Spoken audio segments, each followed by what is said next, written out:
From the Standing Stone Farm Studio right outside downtown Nashville, it's time for the most ridiculous sports podcast in the world. So sit back, relax, and listen as Bobby Butler and Brandon Bond crack open a cold one and talk all things hockey, pop culture, and complain about everyday situations. It's the Pucks Out Podcast on the Penalty Box Radio Network.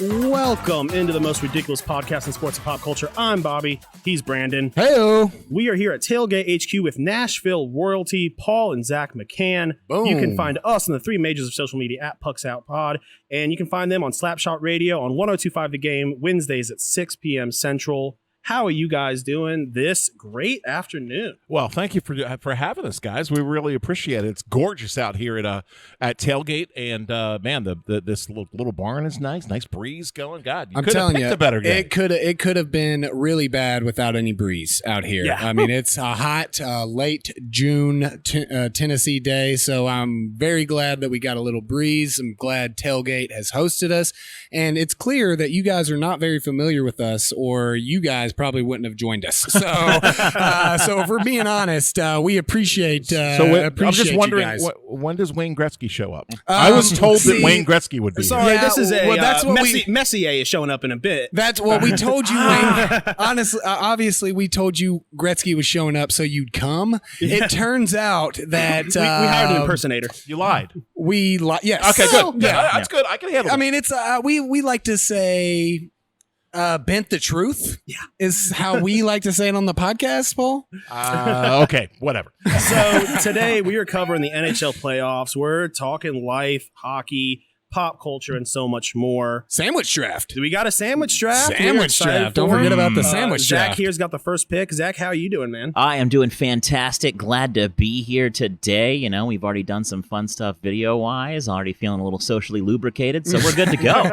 We are at Tailgate, so we did not purchase the water. Okay, so there's water in it. There is water in it. Yeah, we actually we told him just to keep bringing them. Keep bringing them. While you're on the show, the beers are on us.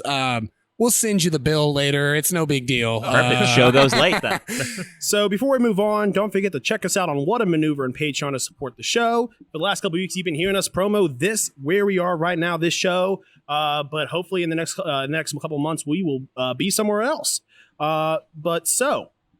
Where can they find you guys on social media? And if you guys have anything to plug outside of Slapshot Radio, obviously we got RPG Radio Show.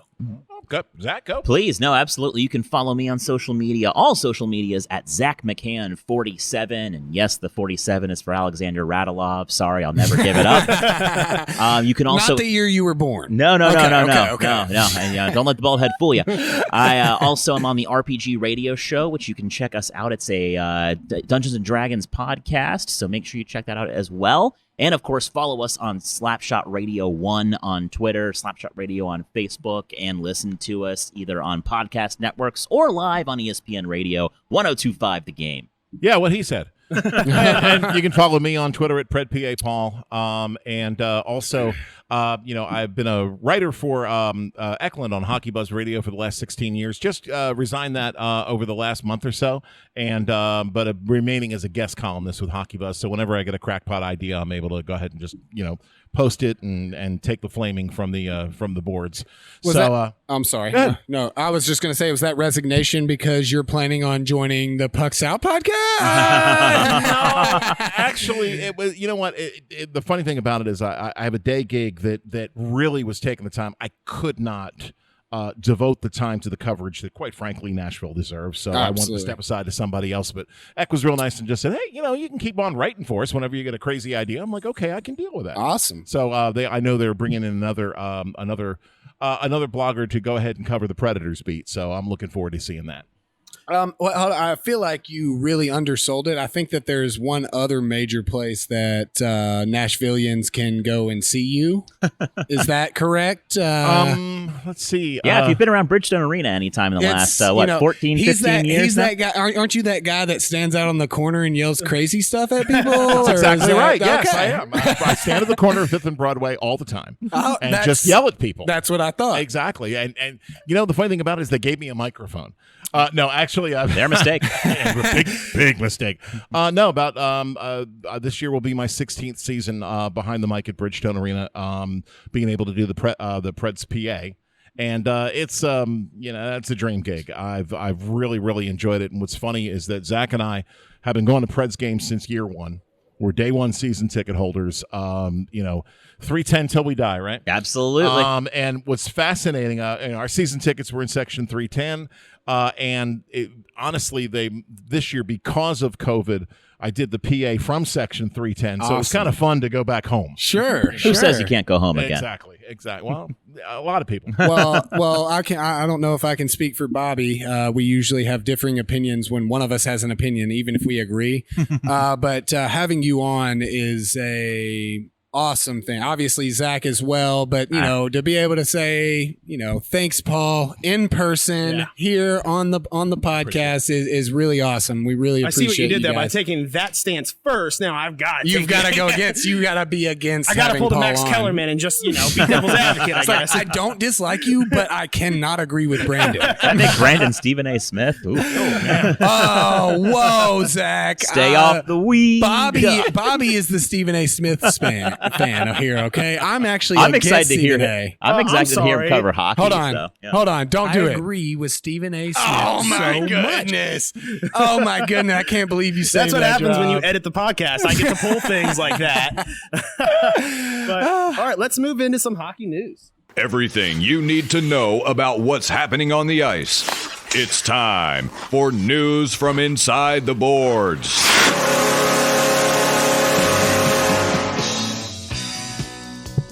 We got the Stanley Cup Finals coming up, baby.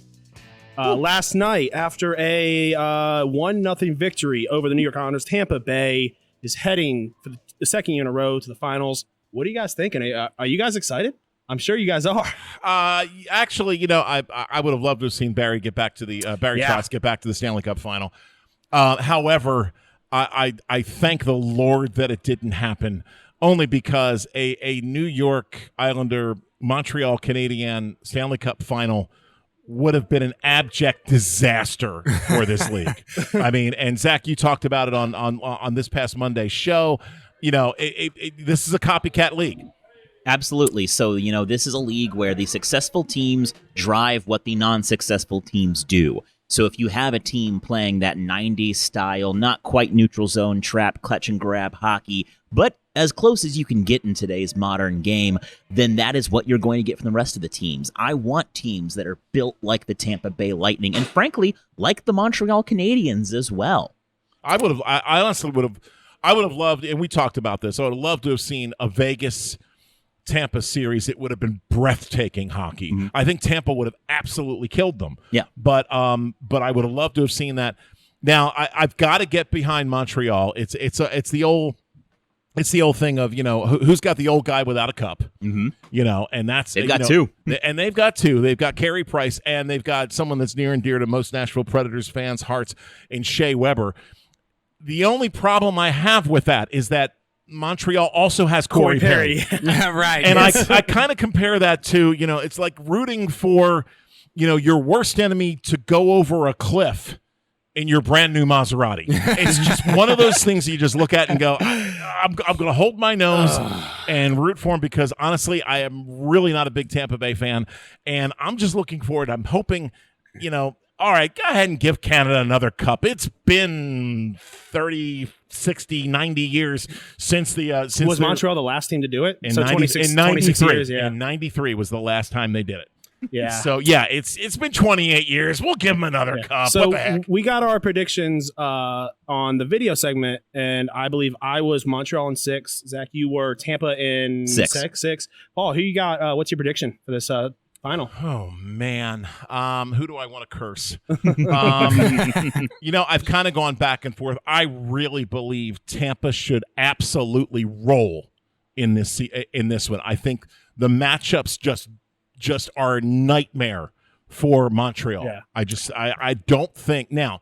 It's going to depend. Is Kucherov going to really healthy? I mean, what happened in Game 6? He managed to come back last night, looked fairly effective in there. If he's really healthy, I think it's Tampa Bay in 5, which of course means Montreal win it in 6. Which makes me feel really good because that was actually my prediction as well. I would love to see 6 or 7 games from this series either way, but I just don't think I just can't see it. Right. I just can't see that happening. I think Tampa is just too dominant of a hockey team. And now we have every single series that Montreal has played in. Everybody has been, this is going to be easy. Let's be honest. The Winnipeg Jets are a good team. I don't think I don't think anyone thought they would win the final, but the way Montreal handled the Jets, honestly, they got an exhibition. I don't think the Jets were as good of a team as Toronto was, though. The biggest problem with the Jets is that their defensive end is just non-existent. They don't have a Dustin Byfuglien anymore. Well, they don't have a defenseman, really, that's on the NHL level right now.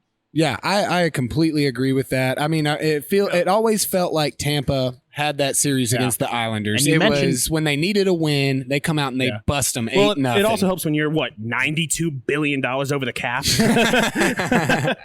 You know what? It's so funny though, but to hear the complaints about that, it's like, okay, Carolina, they kicked your ass. Yeah. No, we've said on the show before that my complaint is not that Tampa did it. My complaint that other teams aren't doing it. Exactly. If you can make it to the playoffs without players like Steven Stamkos and Nikita Kucherov, then you deserve it. Yeah. We have been very clear on this podcast in saying the worst thing in sports is the unwritten rule. Write them down if you want them to be a rule. Oh, it's an unwritten rule. It's half the reason why I don't really enjoy watching baseball is half the unwritten rules. Like that garbage that we'll talk about it in the outside, but that garbage happened with the coach making the umpire check the guy like 6 times. That was insane. Now, I mean, we'll all suffer no Joe Girardi slander on this podcast.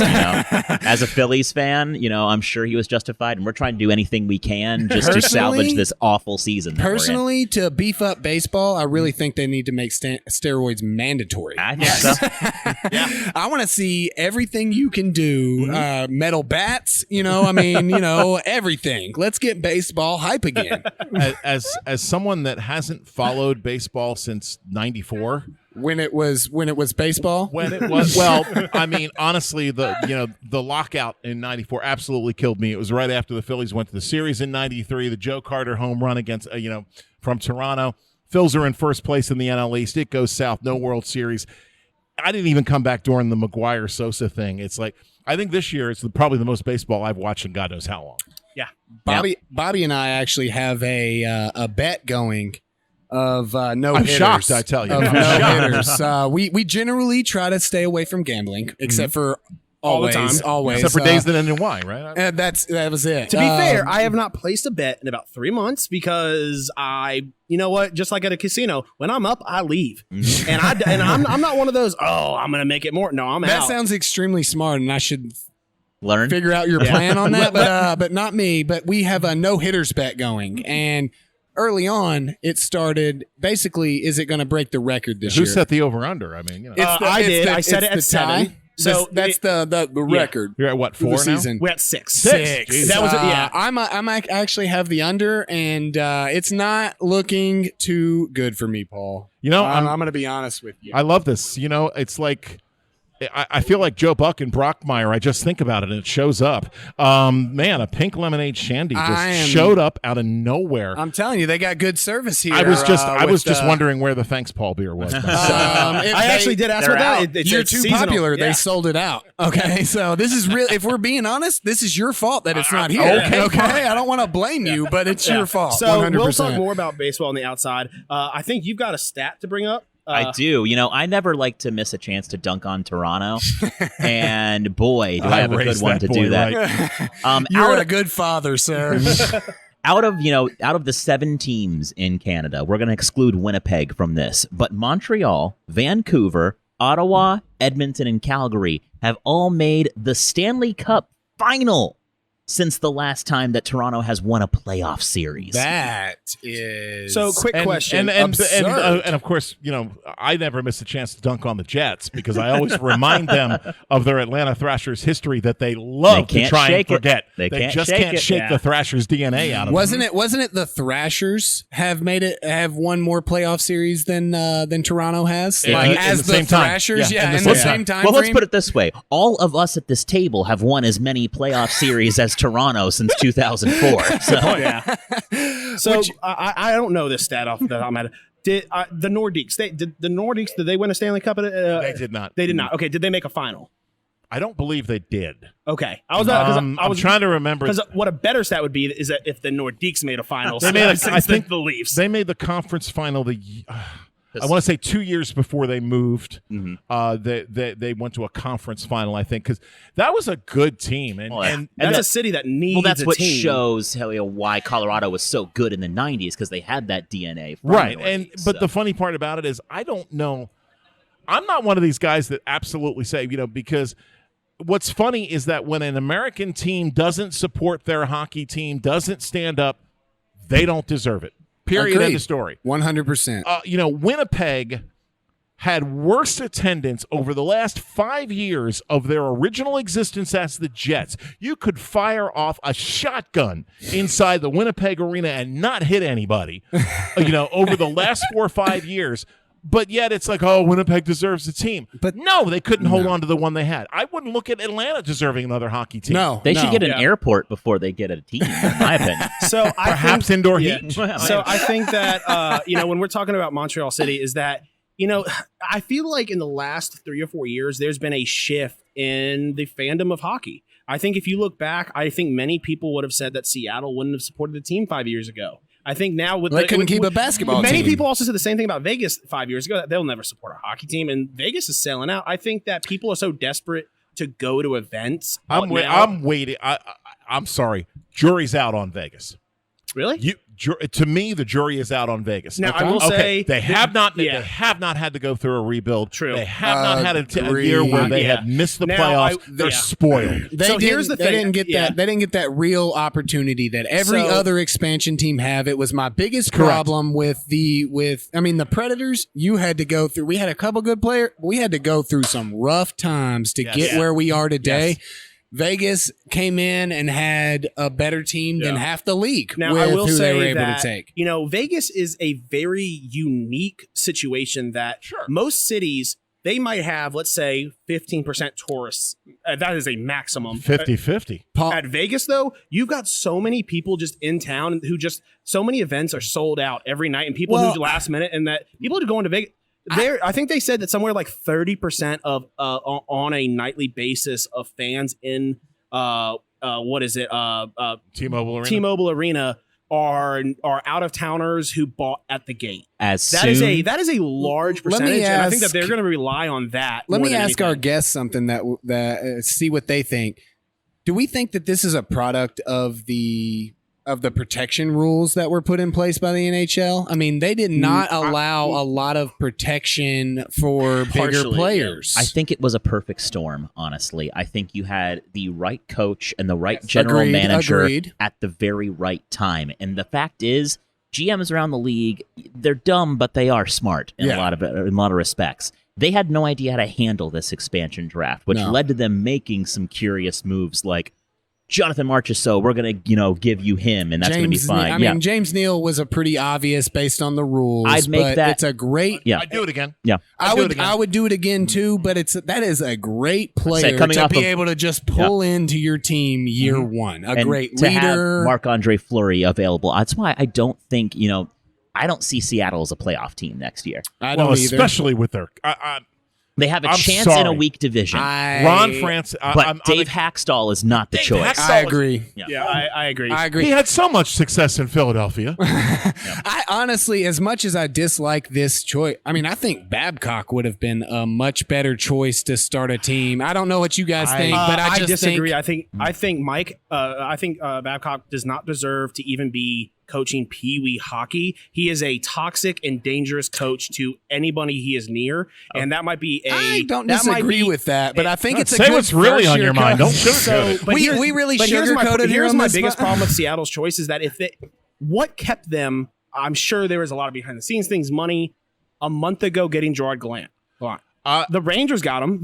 Seattle could have gotten him a month ago. I like the Bruce Boudreau is sitting at home right now, Yeah, by the way. And talk about a developer. You're exactly right. Agreed.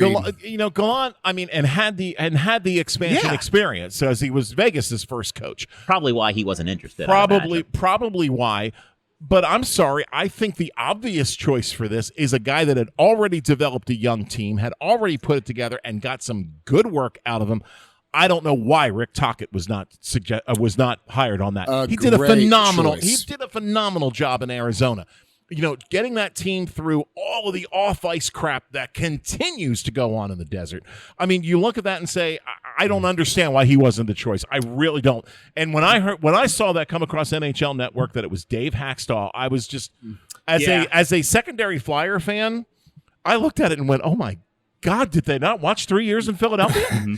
A team that is arguably has one of the better rosters in the NHL that just really could never do anything with it. Well, a goalie usually helps. Yeah. But Well, fair. Ain't had one of those since somebody, drove his Porsche into a bad curve in Haddonfield, New Jersey in '82. But I mean, So one thing about Vegas, I will say, is that a lot of people do like to go back to the relaxed rules. But when you look at outside of Marc-Andre Fleury, McPhee did a good job. Who is their best player outside of Marc-Andre Fleury? In my opinion, Max Pacioretty, Mark Stone. I mean, those were required via Those trade. are required, that's what Those were not- that is exactly my point. I mean, those they guys did- are trying to trade. That is not from that's not from the expansion draft. They got extremely lucky with thrown out guys like Bill Carlson. Marchessault scoring 40 goals in 1 year. But the thing is, and here's where I'm going to disagree with that, Bobby, is that you don't have the draft capital to acquire those players without the heavy contributions from Lots of your picks there. expansion. I ones. think that, and I think one thing, and I think we might all agree on this, is a lot of people direct their not hatred, maybe displeasure towards Vegas. The issue, they followed the rules. They were the rules they were given. George McPhee, had to do a good job because he had to get the stench of the Martin Erat trade off of him. Mm-hmm. But I mean, when you look at what the job George McPhee did in playing almost every general manager in the National Hockey League, he did an outstanding job, and quite frankly, set the bar so high for Ron Francis, who is a good general manager. I agree, but the kicker becomes here. Now the expectation is, why aren't you in the Stanley Cup final in the first year? If they actually do what an expansion team is expected to do, in other words, defecate the bedclothes on a regular basis. Exactly. Now, Brandon, the thing is, though, they do have this going for them in that they are in a weak division. They are. I don't think any of the California teams are going to make any noise. I'm not a huge believer in. Other than that, you have what? Vegas. You have Vegas. You got Edmonton. You got Calgary. And I'm not a big believer in Vancouver. Vancouver is I agree. I was before this last year, and they have I called them to win the North Division. They have not really shown that this young talent is worth what they've told us it's worth. But I'm going to tell you that the weakness of the North Division, I think, puts even more pressure on this team. I think it does as well, because then when they do what an expansion team is supposed to do, they say, well, you're in a weak division. Why don't you do what Vegas did and go to the Cup the first year? That's right. It is hurt every expansion team that comes into this league from I love using the Florida Panther example. And the Florida Panthers went to the Stanley Cup final in year 3. And they have never recovered from that. They haven't recovered from the expectations. They haven't recovered from the damage in trying to build your farm system. And I'll go back even further.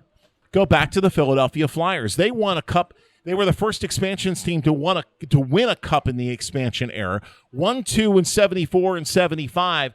Has been back to the Final 4 or 5 times since then, but has never been the dominant team that they were then. It hurts your development having that too soon. It is funny that you mentioned Florida, and the reason being is that I see the same trajectory in the same exact fashion, that Florida is mostly tourists who come in and see their teams play. And I guarantee you the first sign of trouble in Vegas, that barn is going to be 75% opposing teams when they start to struggle. You really hurt your fan base by being so good early because they've never been a fan of your team when you're struggling. I think you said something similar to that early. Look at the base.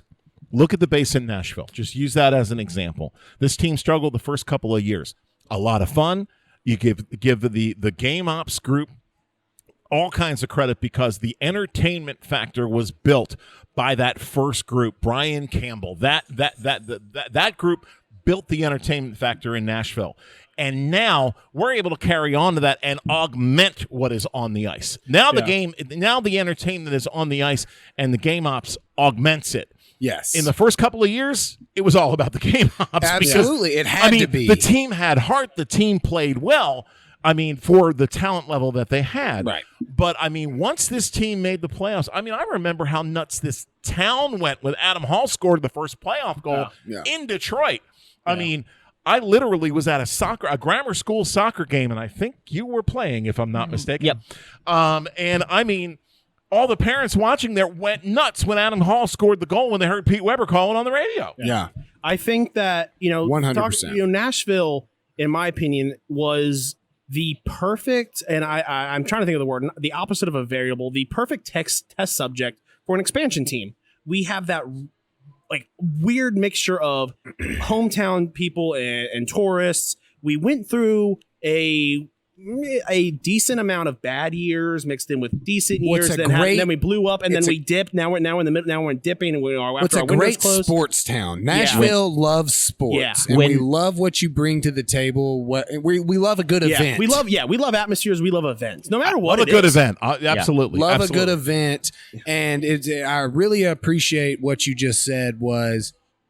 They had to make the games fun, even though the team wasn't ever going to be that Stanley Cup contending team, which which you sold your fan base from an early stage to enjoy the Predators games rather than, I know we're going to win and that's why we're going to the game. And it's so funny because I even used last night as a perfect example.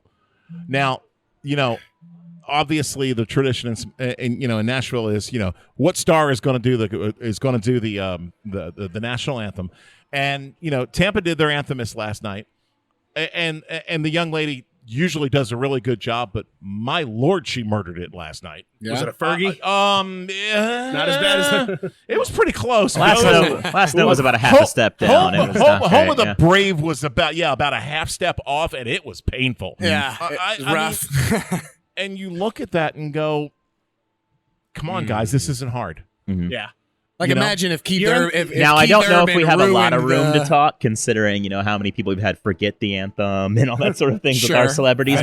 But they have, the cachet of being celebrities. But or you have somebody that, is an idiot and introduces them wrong. Yeah, so. right. Who would do that? That's something that they've been working. I heard they got him off of 5th and Broadway. I'm not. All right, guys. So moving on, we talked a lot of hockey, but we're going to continue. Pat Foley retires after 39 seasons of the Blackhawks announcer. That's a lot of hockey to be up close to. Have you had the honor of meeting Pat Foley? I actually met him a couple times. We've had him on the show early on. Actually, I have to give Pat credit because the Chicago broadcast team was an early supporter of Slapshot Radio when we were on a small AM station when we first got started, and Pete Weber joined in our second year and really helped put us on the map. But Pat Foley would usually come on at least once a year and talk about a guy, a Hall of Fame broadcaster right there. Has done an incredible job over 39 years with the Blackhawks, and that's going to be missed. When you look at the iconic voices of Chicago, Harry Carey obviously is the first one you think about, but Pat Foley's a real close second. Yeah, I can foresee in 20 years there being a couple of guys that decide to start a podcast in Chicago, and when Paul McCann decides to retire, I feel like they're going to be having this same conversation. Thank God that screaming idiot's gone. Yeah, I'm super super glad to have you on, and that's sad about very him, nice. but it's like It's the 39 it's seats. the That's a circle of long life. time. Yeah. I can't imagine doing anything for 39 seconds, much less 39 years, and being such a big part. But it's so cool Yeah, to your hear. fiance knows you can't do much for 39 seconds. Hey.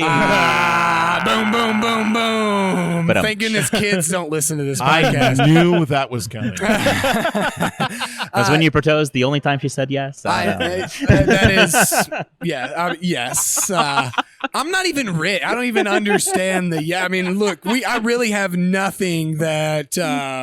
Hey, congratulations, Hey, man. thank That's you guys. awesome. Thank Yes, you guys. Just don't absolutely. tell her. I've been telling people that we're engaged. I don't think she knows it yet. So I've just been keeping that on the down low. Take my advice. Don't talk about it. Just go do it. That's right. I just whatever she wants, that's what I'm gonna do. So, but it's super cool to hear.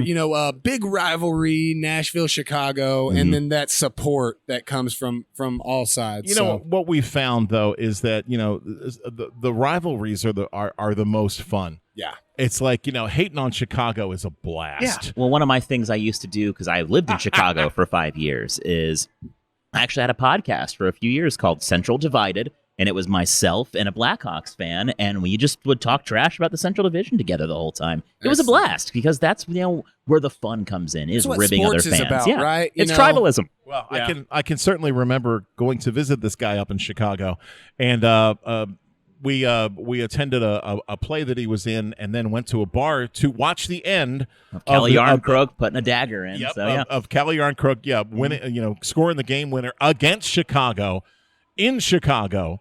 And I remember that the waitress got really, really pissed at us and refused to bring us any more beer, which I thought was really funny. We Well, that's love super funny, but it seems like really bad business as a person that works on tips. The manager was completely fine to take our money. It was Sure. just the waitress threw Well, it's kinda attitude. funny. And we just found out that post 2017.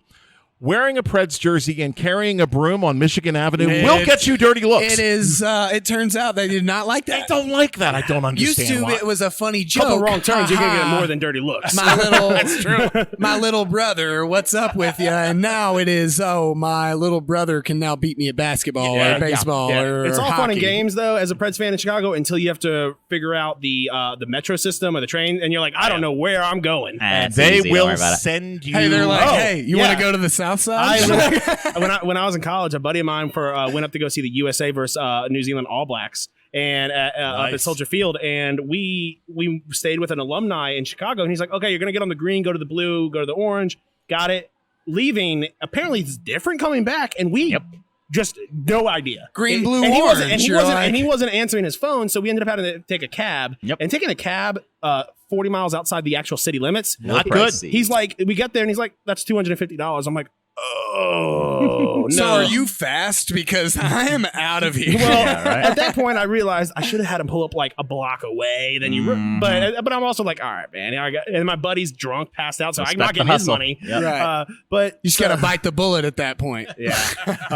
But all right, so moving on. Let's go ahead and move outside the NHL.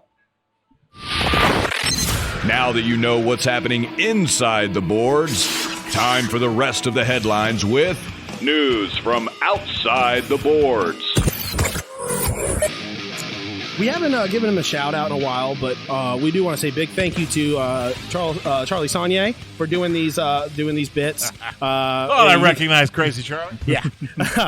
So the NBA playoffs. I have not watched a bit of NBA playoffs, but it's a podcast, so we're talking sports. They had to go here. He wears a damn Hawks jersey. Yeah, this is probably the To be most basketball fair, I've watched in a long time. To be fair, I had no clue that you guys were 76ers fans. This was not against you. We were planning on wearing our Habs jerseys, and then we learned we were doing it outside, and we too hot. cannot. No. And so I was like, oh well, my other team that's still in it, the Hawks. I'm gonna wear my. Well, my you're Dominique wearing your Wilkins Dominique jersey. Wilkins, Yeah, so exactly. that's a good thing. But, I am as a light basketball fan. I'm a huge sports fan all over. I don't watch a lot of NBA, but I always like to see a new champion crowned, and this year is the perfect year for that. question. Bucks, Hawks, Suns, Clippers. I don't think that anybody that's a real basketball fan can disagree that these are 4 teams that Nobody cares about. Nobody cares about, but nobody cares about who wins it. And we all have some superstars on each of these teams, some young superstars that, in my opinion, the NBA really needs to embrace. There needs some, and you can't go any further than Trae Young. Trae Young, he looks like the next Steph Curry. I mean, he has been incredible. He's okay with being the enemy. Mm-hmm. He doesn't. Oh, in that Knicks series, I mean, in games, was it Game 6 in New York or Game 5 in New York? Where one of those I two. mean, they are booing the ever-living crap out of him as he's drilling 30-foot three-pointers, and then just looking at the crowd going, bring it, baby. More. Reggie Reggie Miller said it so succinctly that he was like, everybody, no matter what stadium Jordan went to, they loved him. Mm-hmm. Reggie Miller, when I went to places, I loved being the enemy. I loved being the guy that was hated because it's just as important for basketball in the NBA as the guy that is loved. You got to have the heel. Yeah, exactly. I was literally about to say the same thing. Professional sports, to be a top 3 sports in America, you've got to base your entire thing off of professional wrestling. Let's be honest here. There's a reason why professional wrestling is as big as it is, because they're playing emotions in professional wrestling. There's a good guy and there's a bad guy. And that is one thing that honestly the NHL needs to start doing. Why do you think Brad Marchand is so popular? Yeah, Brad Marchand also. Well, the NHL doesn't need to start doing it. The NHL needs to get back to doing it. Right. And I will say that as one of my favorite players to ever play the game is PK Subban. I had a chance to meet him. He is one of the greatest people in the world. Nice. But at the same time, to many people, he's a face, but to also half the people, he's a heel. Oh yeah, and so he's that's a what villain on the ice. That's what makes people. him so great. Is that off the ice, he's a face. On the ice, he will annoy you, but not to the point where he's going to lick your face. He was he was an absolute key to the 2017 run. 100%. I mean, because you watched him and Ryan Johansson Joey getting into the head of Ryan Kessler. I mean, PK honestly took up residence in Sidney Crosby's kitchen the first 2 games. And Jonathan Taves in round 1. Jonathan Taves in round 1. You're exactly right. Sidney Crosby tried to crush his head into the ice multiple times. He was so mad. And anyone but Sidney Crosby, and that's 2 playoff games. Oh, anyone but Sidney Crosby. That might be a night in jail in some places. That was the most unhockey play that I've seen in a long time. Besides the limp-wristed water bottle throw? Fair. I'm sorry, fair. Did I say that out loud? I will say, as someone listen, I've said a lot. I will always say a lot of pros about Nashville. One con about Nashville and our fans is the weird one-sided rivalry with Pittsburgh. Oh, we hate them. We hate them. And they could care. Yeah, they Pittsburgh could care less. It's Vandy, Tennessee, for God's sake. And that's the thing with I remember I've been at games where there was it was a Pittsburgh. It wasn't even a Pittsburgh game. There was a game and there was a guy wearing like a Crosby jersey, but it was that dope powder blue jersey, which I love. The winter classic I jersey. love that right? jersey. That is a great jersey. I have Somebody not was like found throwing popcorn at him because he was wearing a Crosby sweater, and he's like, "Dude, I live in Nashville. I love this sweater." Yeah, I've not yet found. There's very few winter classic sweaters that I dislike. They generally do a really good The Bruins job of Bumblebee is not great. I love it. No, I love that one. Like it I personally as in an love abstract way. Like, oh, that's interesting. That's I'm not going to art. wear it. Oh, it's like modern art to you. Yeah. Like you Well, would as go a big look guy, at it as a big guy, I'm not Frist. wearing horizontal stripes. I'm Sure, with you. I'm with you. Sure. Skinny guy over here loves it. I'm like, dude, I look great. I look like I'm big. But really, I can't. I can barely lift this laptop and my mic. No, you're right. There is, but I mean, again, it's so funny because I've lived in Nashville for about 34 years now, and when I first moved to Nashville, everyone talked about, Vanderbilt, Tennessee. Oh, it's a big. Vanderbilt hadn't beaten Tennessee in football in a century and a half, and Tennessee looked at it like, who? Yeah. So a lot changed since 2012. Oh, absolutely. It's certainly changed. There's no question. But I look at that same way with Pittsburgh. Look, would it be incredibly sweet for the Preds to win their first cup against the Pittsburgh Penguins? Absolutely. I'd love that. I mean, believe me. I'm sorry. I've gotten to introduce the cup once. And unfortunately, it was for the Pittsburgh Penguins. Yeah. I mean, so it's like, woo, really loved introducing it. God, I had to introduce it. I grew up a Flyers fan, so that was double for me. Oh, that had to have been double really for me. It had to have been like a portion of your dream all mixed in with a nightmare. It was soul you know? crushing. I want to feel bad, but I feel like you're going to tell me you're also an Eagles fan. And as a Washington football team fan, it's like, I don't feel that bad. Yeah. I don't know. You really going through the ringer here. A Hawks fan over here. You got a Washington football team fan. Yeah. Atlanta's good. Fair. Yeah. Boom, boom, boom. As far as football teams, this might be like the table for misfits. We got Eagles, we got Washington. I guess we got Titans over there. Little Titans fan Hey, over whatever. here. We've won a Super Bowl recently. Can we I go feel back fine. to talking about hockey? We won like 3 in like 5 years, so it's like Win. Yeah, in the 80s. And then 92 was Well, the last I was one. Technically actually 90s. Okay, you'll like this because I went to college in D.C. and was working a nightclub in D.C. the night that the Skins won with John Riggins. Oh, wow. Okay, Washington is the weirdest sports town in the world. Yeah. I am working on a nightclub at 19th and M in Midtown. Okay, the Redskins win. Everybody goes hits the street. There's naked people hanging off of light poles. I mean, Did they even know? Did they even know about the championship though? No. They were just hanging. No. From the light poles? Trust me, Washington. When it comes to football, there could be an earthquake in the middle of the mall in Washington that takes down the Washington Monument, and the Washington football team would have beaten the Cowboys the previous day. You've got. Washington beats Dallas above the fold on the Washington Post, and underneath it would be like, oh, yeah, something happened to the mall. Yeah. I mean, but seriously, so to give you an idea of how weird a sports town they are, they go crazy. They go nuts. Yeah. At about 1 a.m., the street's clear. Now, first off, in Philly, I think they're still celebrating the Super Bowl from 40 years ago. They haven't experienced their hangover yet. They have not gotten they haven't drunk absolutely. Can't be So hungover they if don't you don't even know stop that drinking. Tom is in Tampa. So exactly. So the funny part about it is the next night, it's Monday night, I'm working this very same nightclub, and everybody's got they're there, and I'm like, oh, I'll wake them up. I'll play Hail to the Redskins, which the night before you were peeling people off the ceiling. I play it, and the entire place just turned around and looked at me going, football season's over, man. Yeah.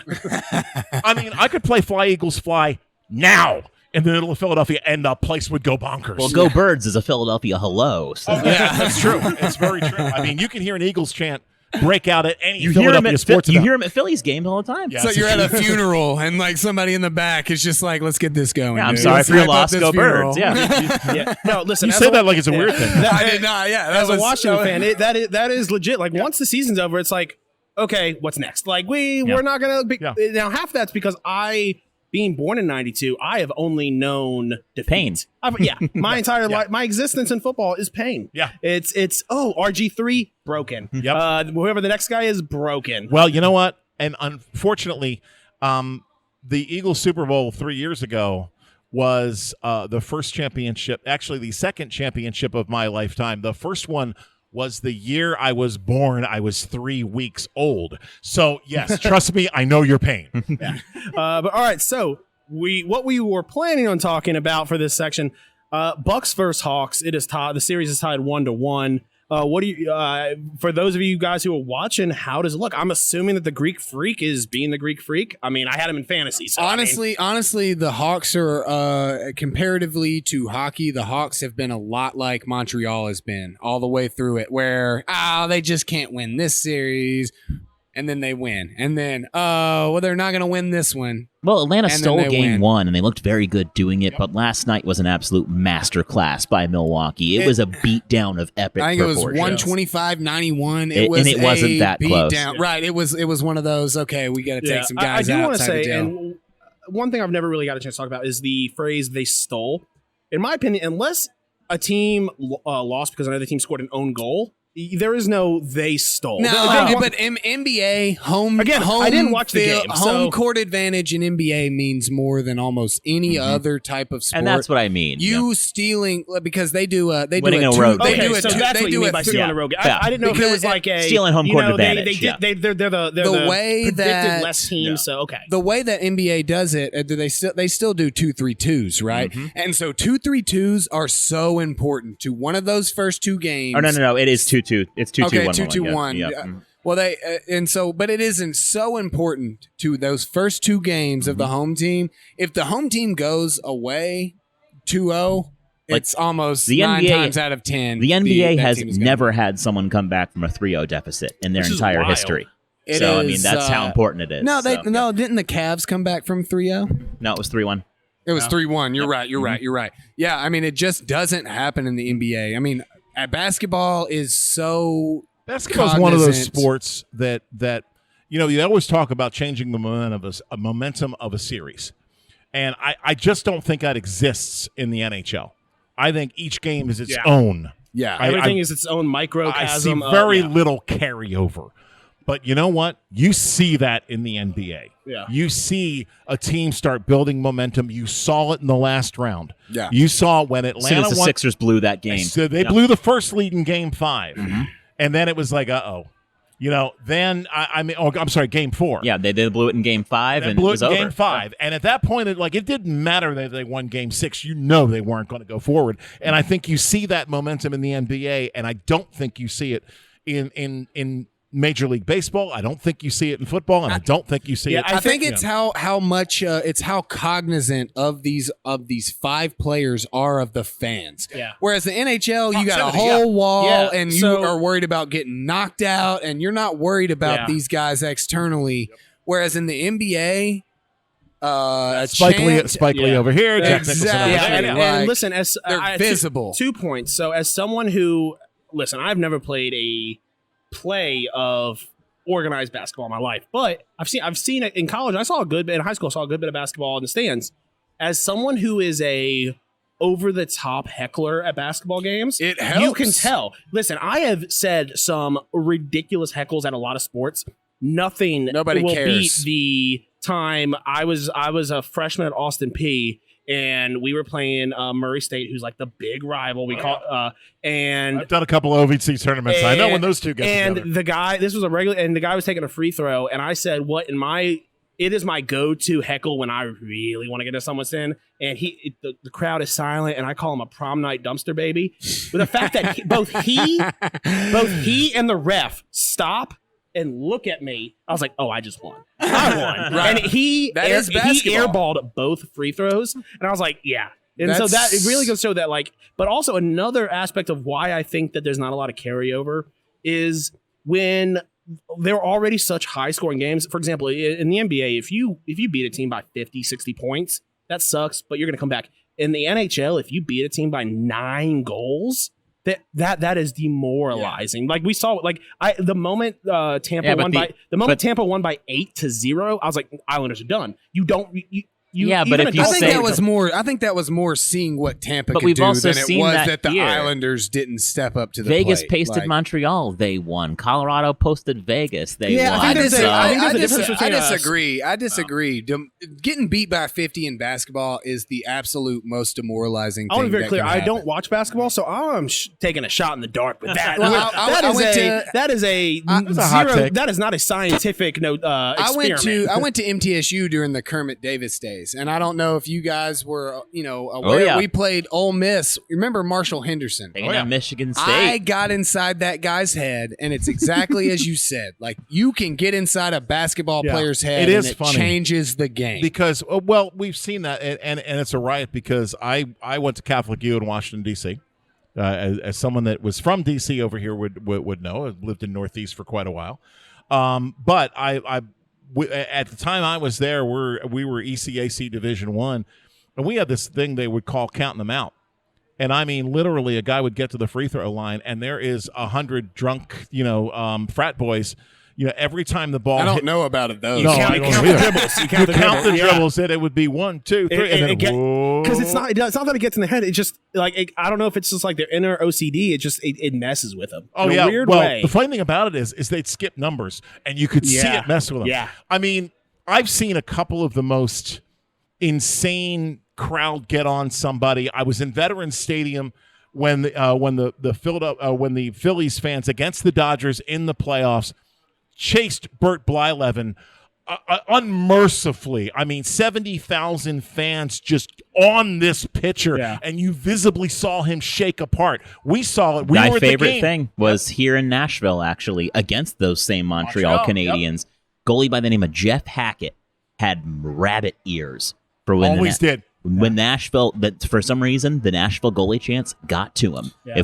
He either had a shutout or was letting in a touchdown every night. It's one of the few reasons why there is very few home ice advantages in hockey, but Nashville has one of them because of the. I disagree with that. I think there are good home ice advantages in hockey. Yeah. Okay. I think they have. I think there are some that are more effective than others. But when you hear 17,000 people sing-songing Hackett, Hackett, and then you watch him kind of bounce in between, and you see he's hearing it. Right. And I'll never forget, because I think after 4 goals he got chased.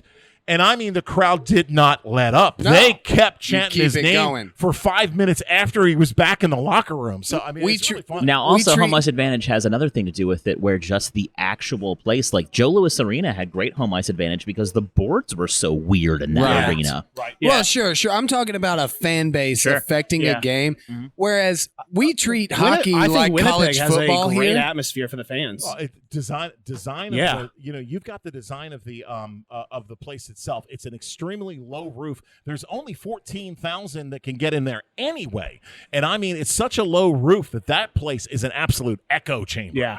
Yeah, there's definitely what I'm talking about is fan bases making a difference, and we treat hockey like we treat college football Yep. here. You know, we SEC it goes hockey. back to we like an event in Nashville, and so like when Montreal fans come and they're like, I can't believe you guys chant like this. Like, The sorry unfortunate part about is it, that is this a isn't double-edged sword Montreal. because everyone sees it in the same viewpoint as college football.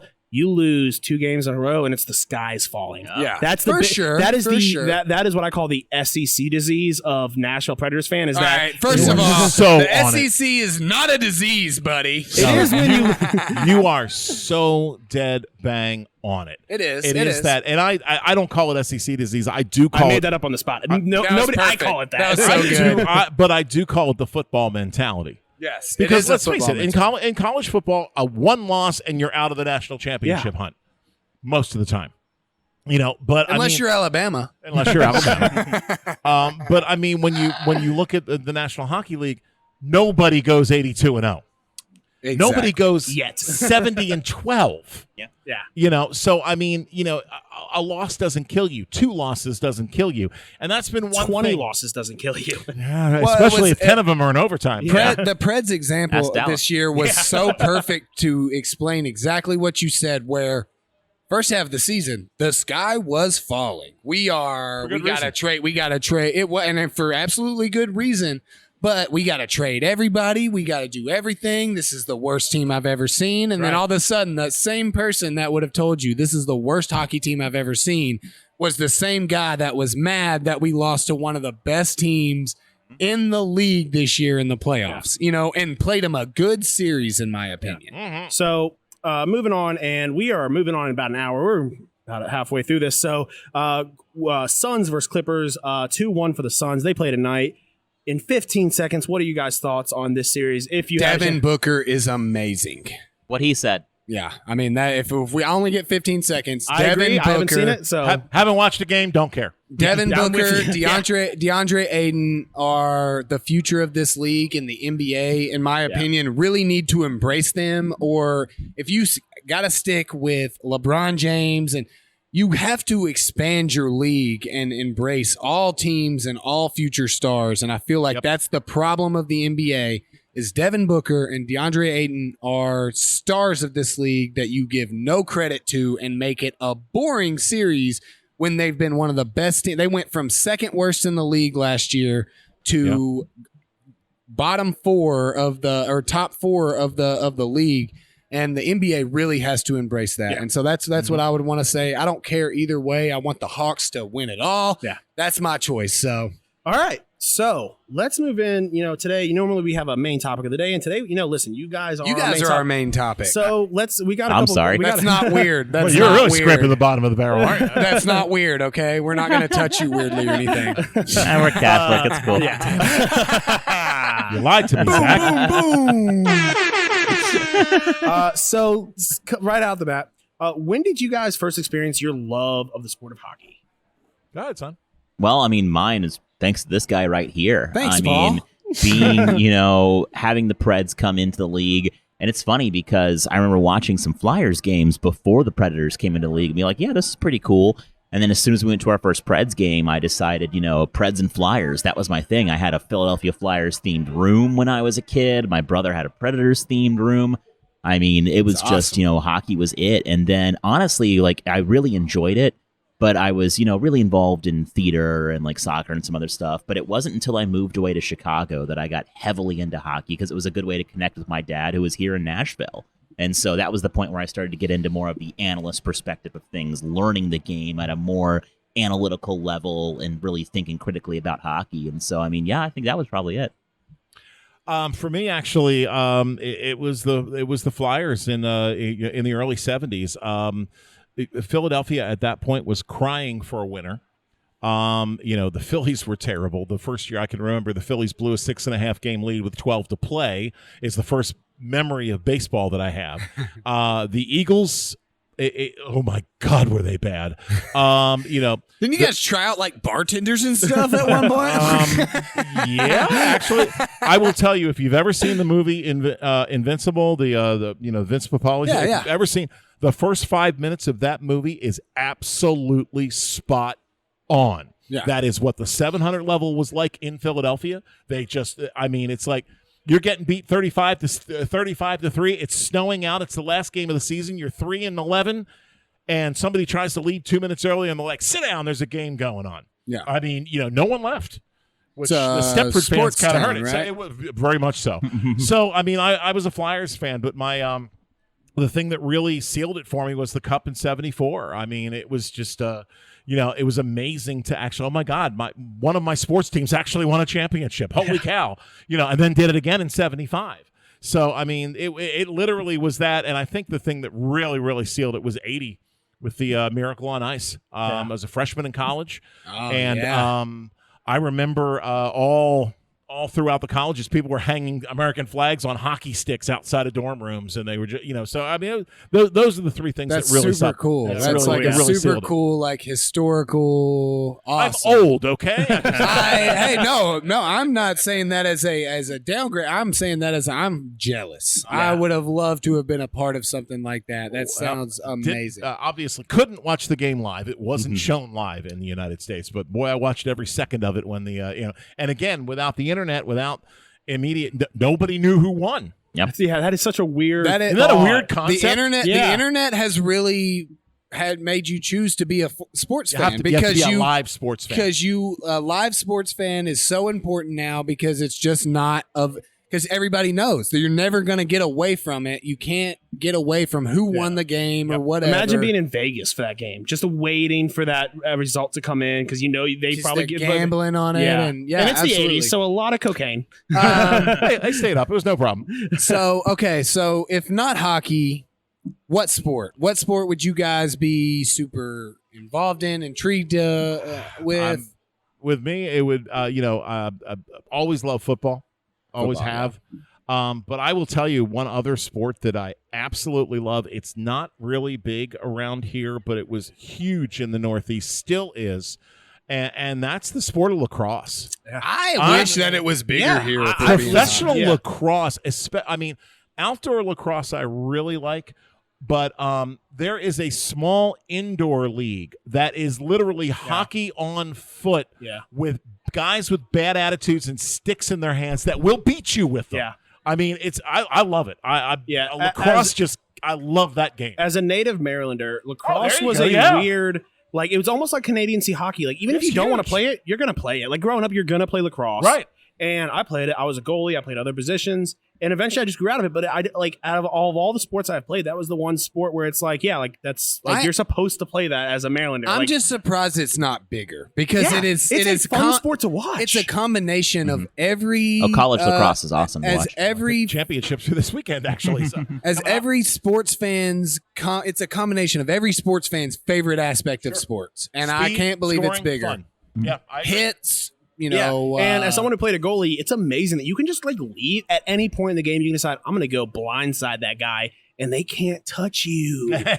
Like, I remember blindsiding a guy, and on the way back, like someone hit me, like someone in the back, and they stopped the game. Now this was Little League, so they were like, oh, you're not allowed to touch the goalie, and it's like, bro, I just ran like 30 yards and blindsided this guy. Like, I really, it sucks for you, Bobby, because you have question 3, but this question has already been answered, but you get to ask it. if you had to pick a team other than the Preds or the Flyers, threw in the caveat. who are you choosing? Yikes. Everybody in Philadelphia is listening. I'm not by the making. way, Yeah, guys. we asked the hard I hitters can't. here. At this point, I look at it. You might as well Just not be a hockey fan.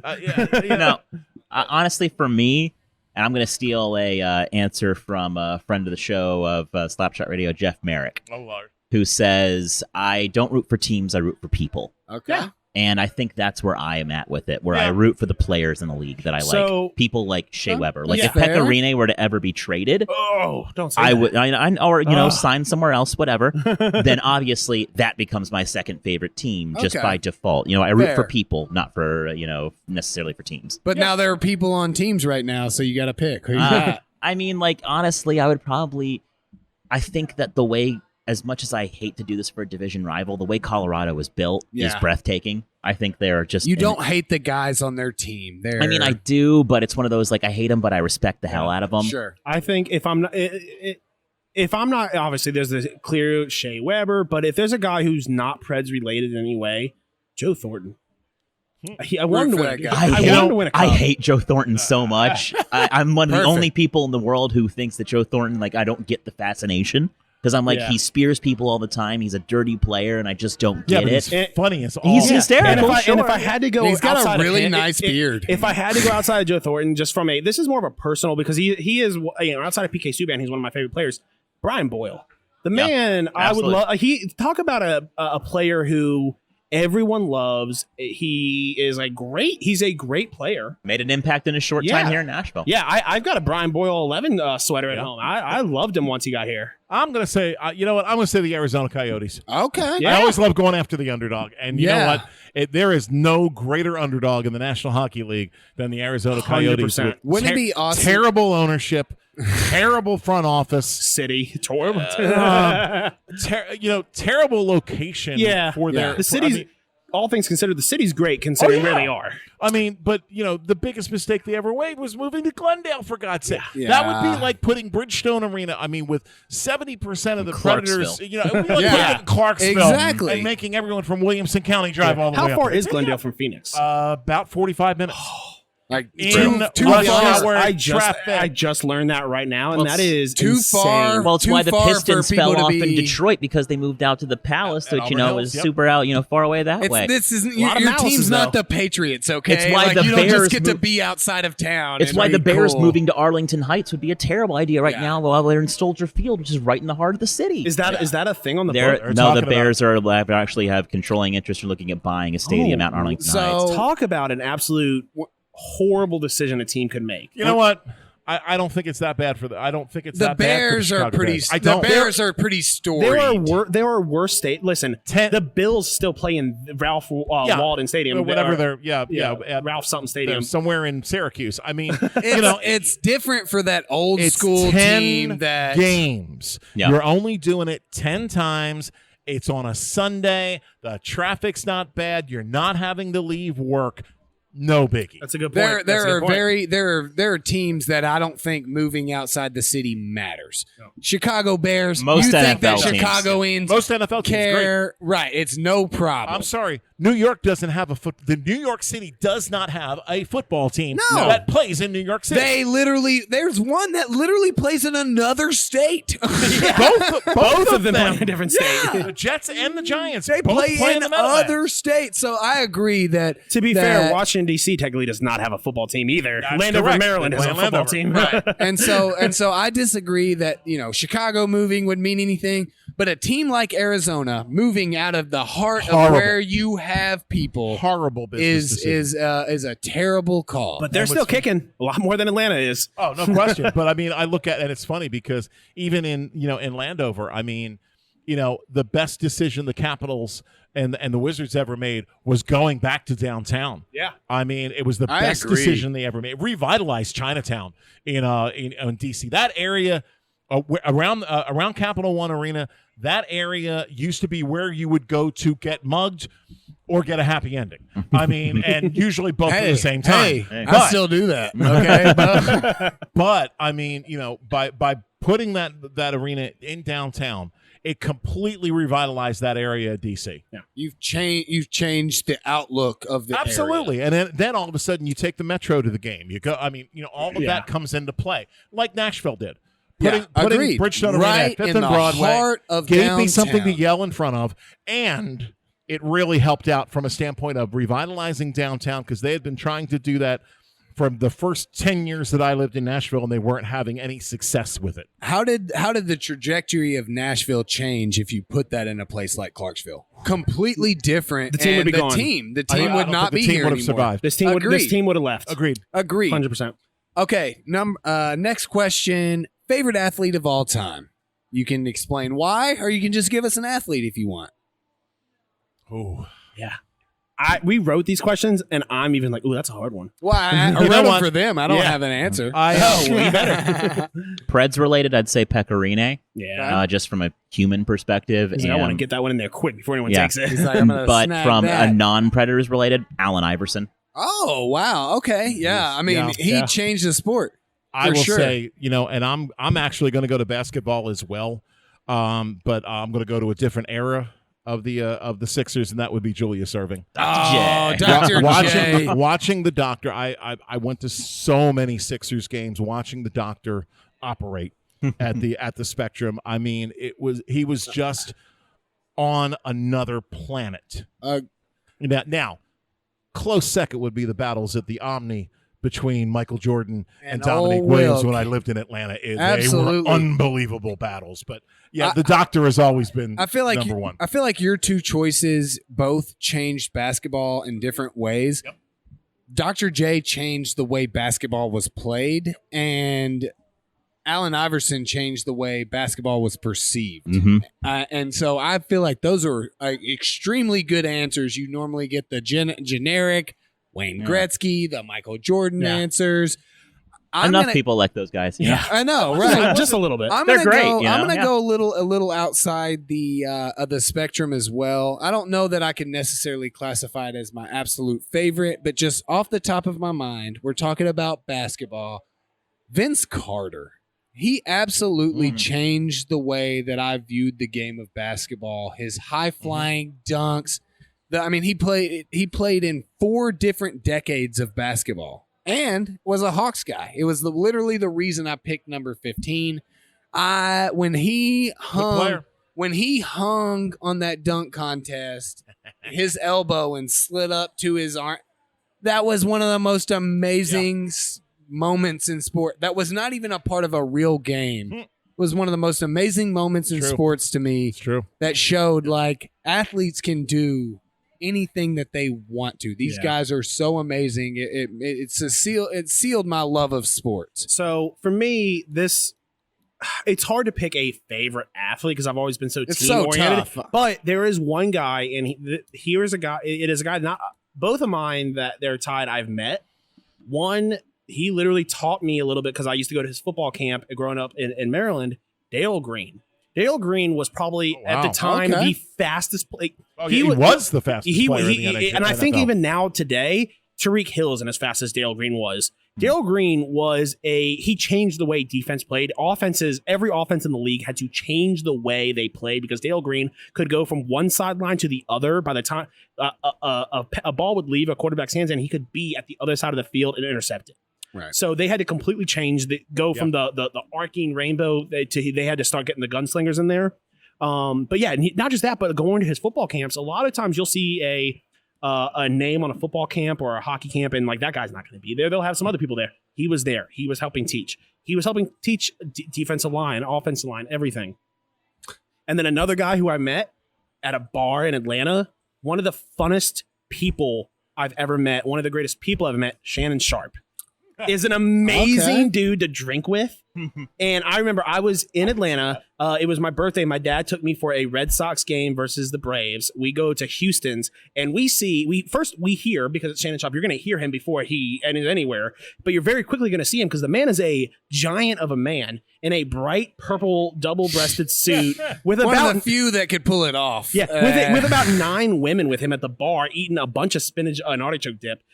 Just being Shannon Sharp at a bar. And so we go up and meet him, and he is a great guy, and he he's so friendly, and he is exactly who he is on TV. That's awesome. I mean, yeah, and Shannon Sharp's a great guy. So I would say Dale Green, Shannon Sharp, 2 favorite athletes of all time. Okay. So what is y'all's outlook on the Preds' future, short term, and looking out 3 year from now? Well, in my mind, I think for this Predators team to kind of get out of the mushy middle, they need to continue this youth movement that's been going on. The biggest thing for the Nashville Predators right now is acquiring or developing a game-breaking forward. It's something this franchise has never had in its history. If they can do that, you feel good because you like the defensive structure. You like the goaltending prospects as well. Yeah. Before we go on from that real quick, do you think Philip Forsberg is that game-breaking forward? Do you think he can be? Do you think he will be? Is more the answer, because yes, he can be. He can be. He's too streaky. Yeah. I agree. I think that, and we talked about this earlier.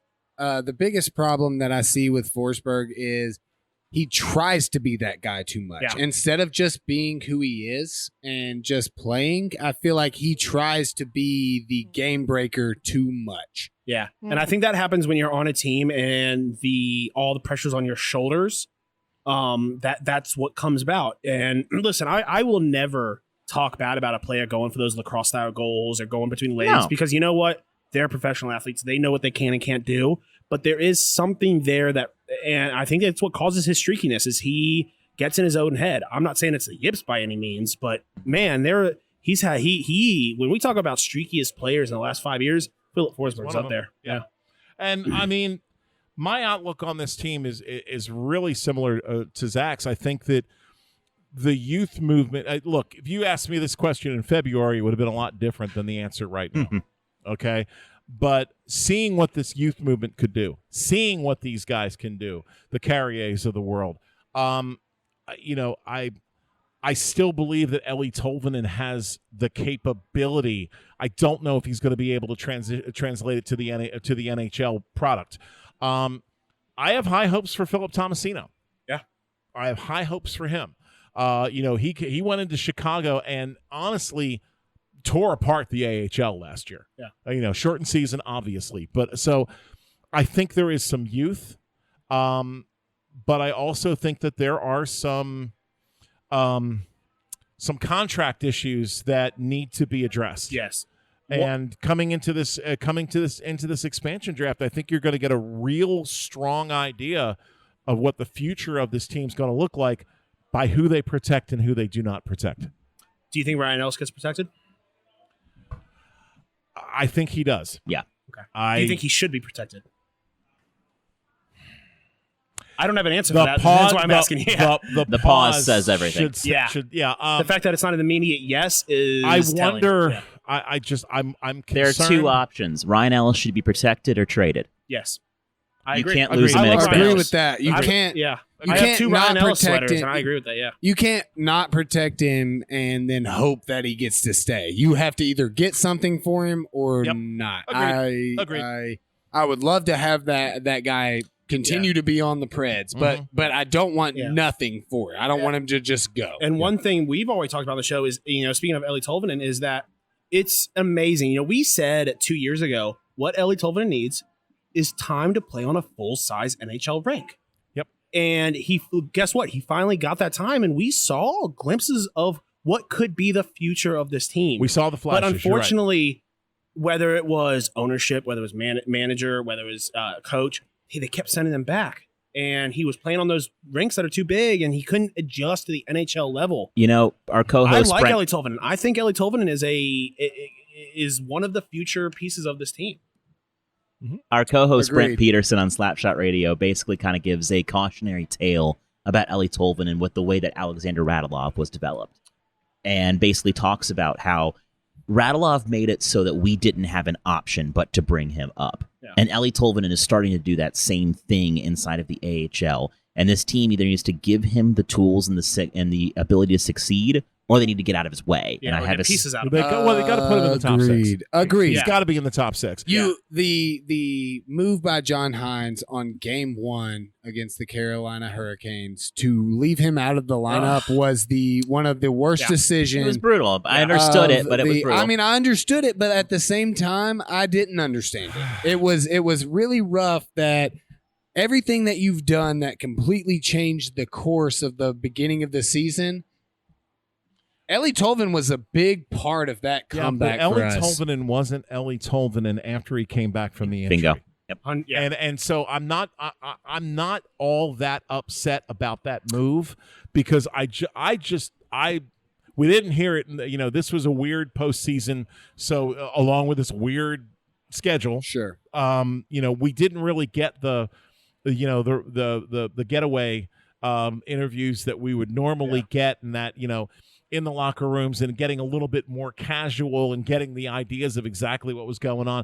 I don't think Tolvanen was 100%. No. I still don't think he was 100%, because he was a different player after he came back from the injury. Same with Dante Fabro. Agreed. Agreed. Although I don't know about you second guys. half of the season, I felt Fabro really impressed me. I thought he was great the season. entire year, honestly. Yeah.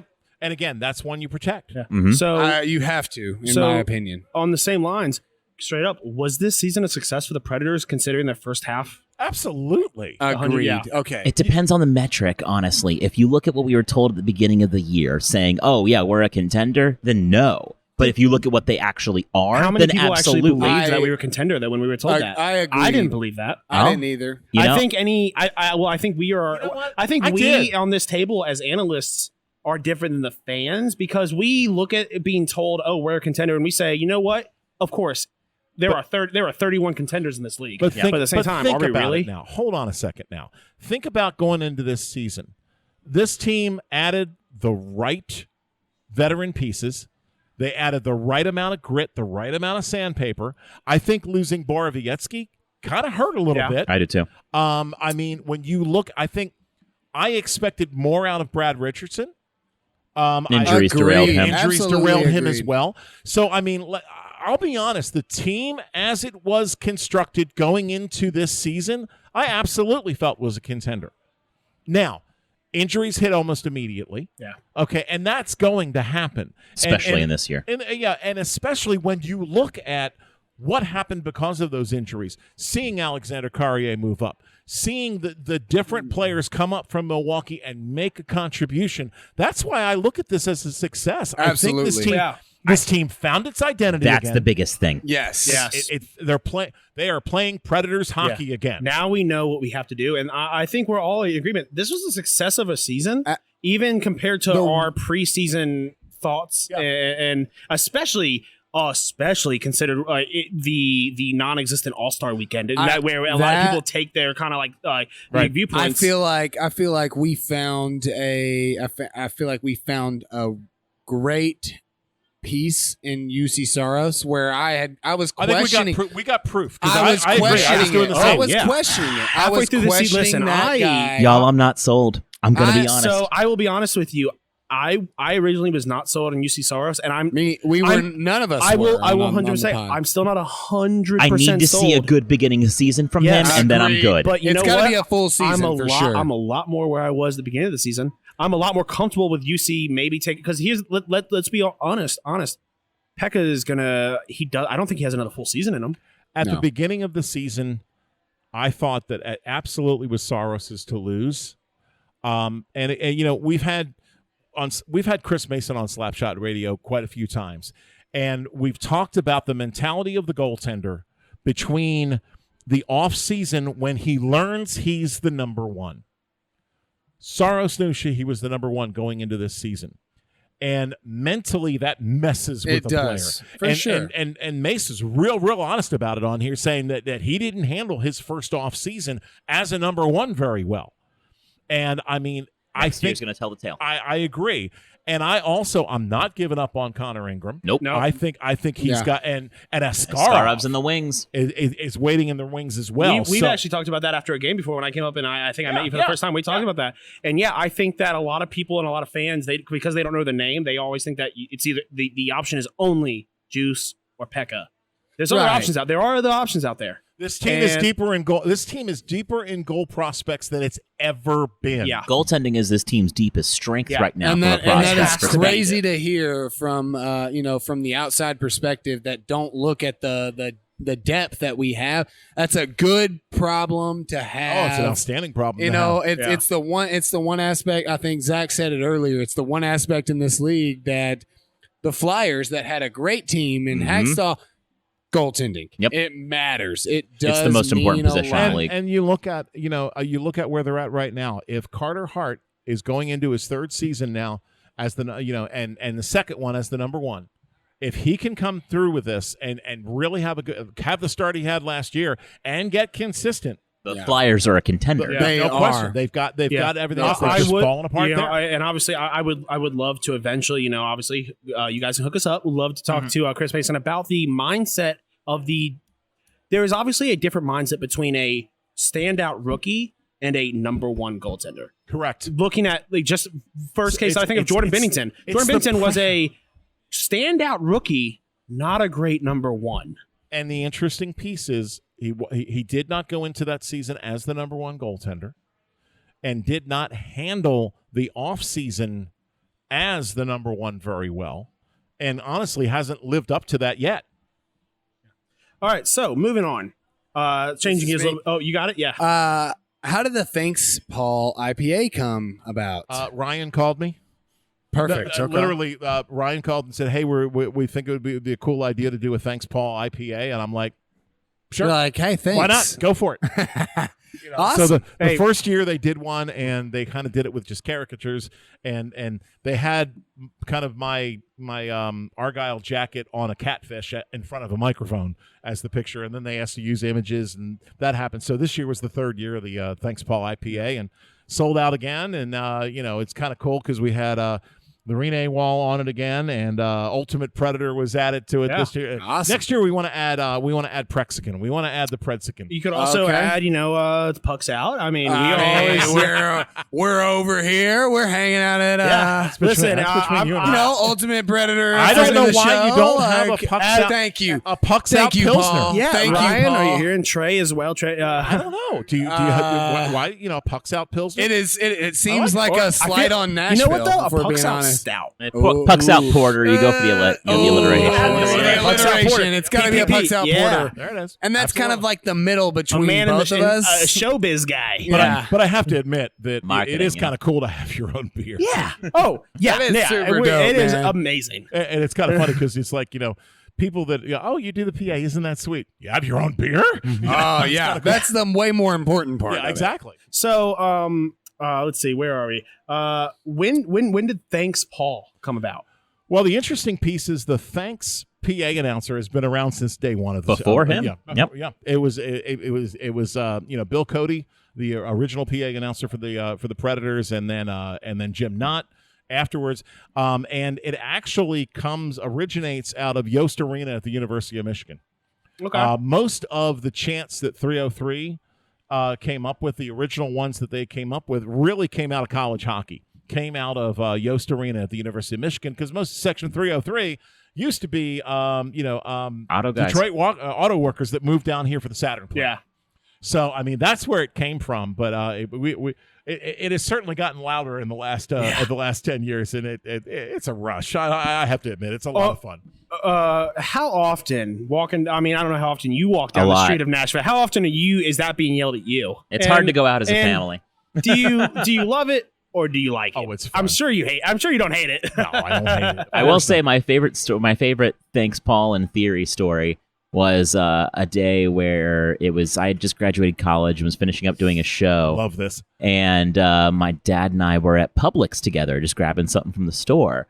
And there's someone who's looking at both of us, like in the checkout line. And so Dad kind of, starts to put on his Thanks Paul face and all that stuff, and kind of shuffles his thing. And then the woman comes up and and comes up to me and says, "Oh my gosh, I loved you in the show that you saw." And the look of pride on his face, I will never forget, because he was like, "Oh, I love this. You got recognized instead of me." Yeah, it was pretty cool. No, it's a lot of fun. It really is. So I actually added this before we started. I think a lot of people, it's very clear you do a lot of prep, you do a lot of work as a PA announcer. What is your game day routine as the PA announcer? Normally, I get the script in the morning, and I'll take a few minutes at my day job and just kind of go through it, do some editing. If I have a good idea to write this year I've been, I started doing the 3 keys to the game in pregame, so I'll write those, or I may call Zach for some ideas on that, and then see what I can get away with and what I can't, kind of thing. And then I'll just kind of go through, make sure that I'm familiar with what's going on. I'll probably fill in the injuries. I'll fill in who the referees are. Just the things like that to make sure that I'm prepped. And then I'll usually get to the arena about an hour and a half to 2 hours before game time. We have a pregame meeting that normally happens right at 5. We just go through the run of the show, figure out what's going on as far as that goes. Then, in a regular thing, then you kind of go to the media room for a meal. And then in place by about 6:20, because the boys come out at 6:26, and it's off to the races. So, and I could be completely off base here. I feel like it was only like 2-3 years ago that they didn't have much video as for you. Did they always had? I know for the past year and a half that you were a video on the Jumbotron. Is that a new thing, or has that always been? They've started to do that a little bit, put me on it a little bit more. Just having some fun with it. And is that something you like? It's a blast. I have a good time with it. I mean, and honestly, we've been really trying to build the personalities. Myself, Crazy Kyle, our new in arena guy Wayne D. I mean, those kind of things that you start building those personalities a little bit, and we're having a lot of fun with that. There's no question there. All right. I think we got last question. You're creating your fantasy hockey team. City, jersey, stadium can't be all the same. You pick 3. Nashville City, Detroit Red Wing jersey, and Nassau Coliseum Stadium. Okay. Paul? Obviously, I'm going to stay in Nashville. But the jersey, I'm going to go old school, and I'm going to go the Hartford Whalers. Oh, wow. Love the Whale. Wow. And stadium, I'm actually going to choose an old school stadium. I'm going to go to the Philadelphia Spectrum. Okay. And it's funny because Bridgestone Arena reminds me a lot of the Spectrum, because the fans are right on top of the ice, and that's how the Spectrum was. You were just right on the ice. It was like a Roman Coliseum, and that kind of thing just is an incredible home ice advantage. Bondo, do you want to do yours? City, I am gonna go. This is tough. He's not sucking up. I like it. City. Well, because I want Bridgestone Stadium. I did the same thing. If we're being honest, I want Bridgestone Stadium. Honestly, I might be the only jersey. I'm gonna go Habs. I'm gonna go Montreal. Classic. The classic. City. Honestly, I'm gonna go. Vegas's location is pretty awesome. Vegas's location is pretty awesome. I think I'm going Quebec. Okay. I feel like is that we your need location? Yes, I feel like we need to. Well, no, I took something different technically. I feel like we need to get some hockey back in Quebec. So I'm going to go Quebec on it. All right. So for City, Montreal City. These are probably the most widely hated sweaters of all time, but to me, they are the greatest hockey sweater. And I don't know if any of you can guess them. Predators mustard. Well, close, but they're about it. The Fisherman Islander sweater. Oh, my God. The Gordon Fisher. I love it. I love it. So Montreal City, Gordon Fisherman sweater. Yeah, next to the Buffa Slug. Playing in Bridgestone Arena.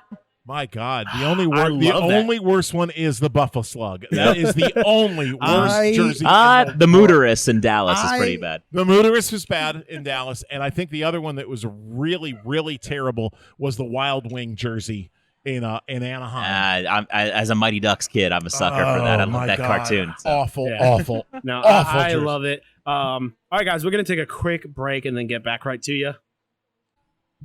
All right, back from break, and we are doing our sandwich draft.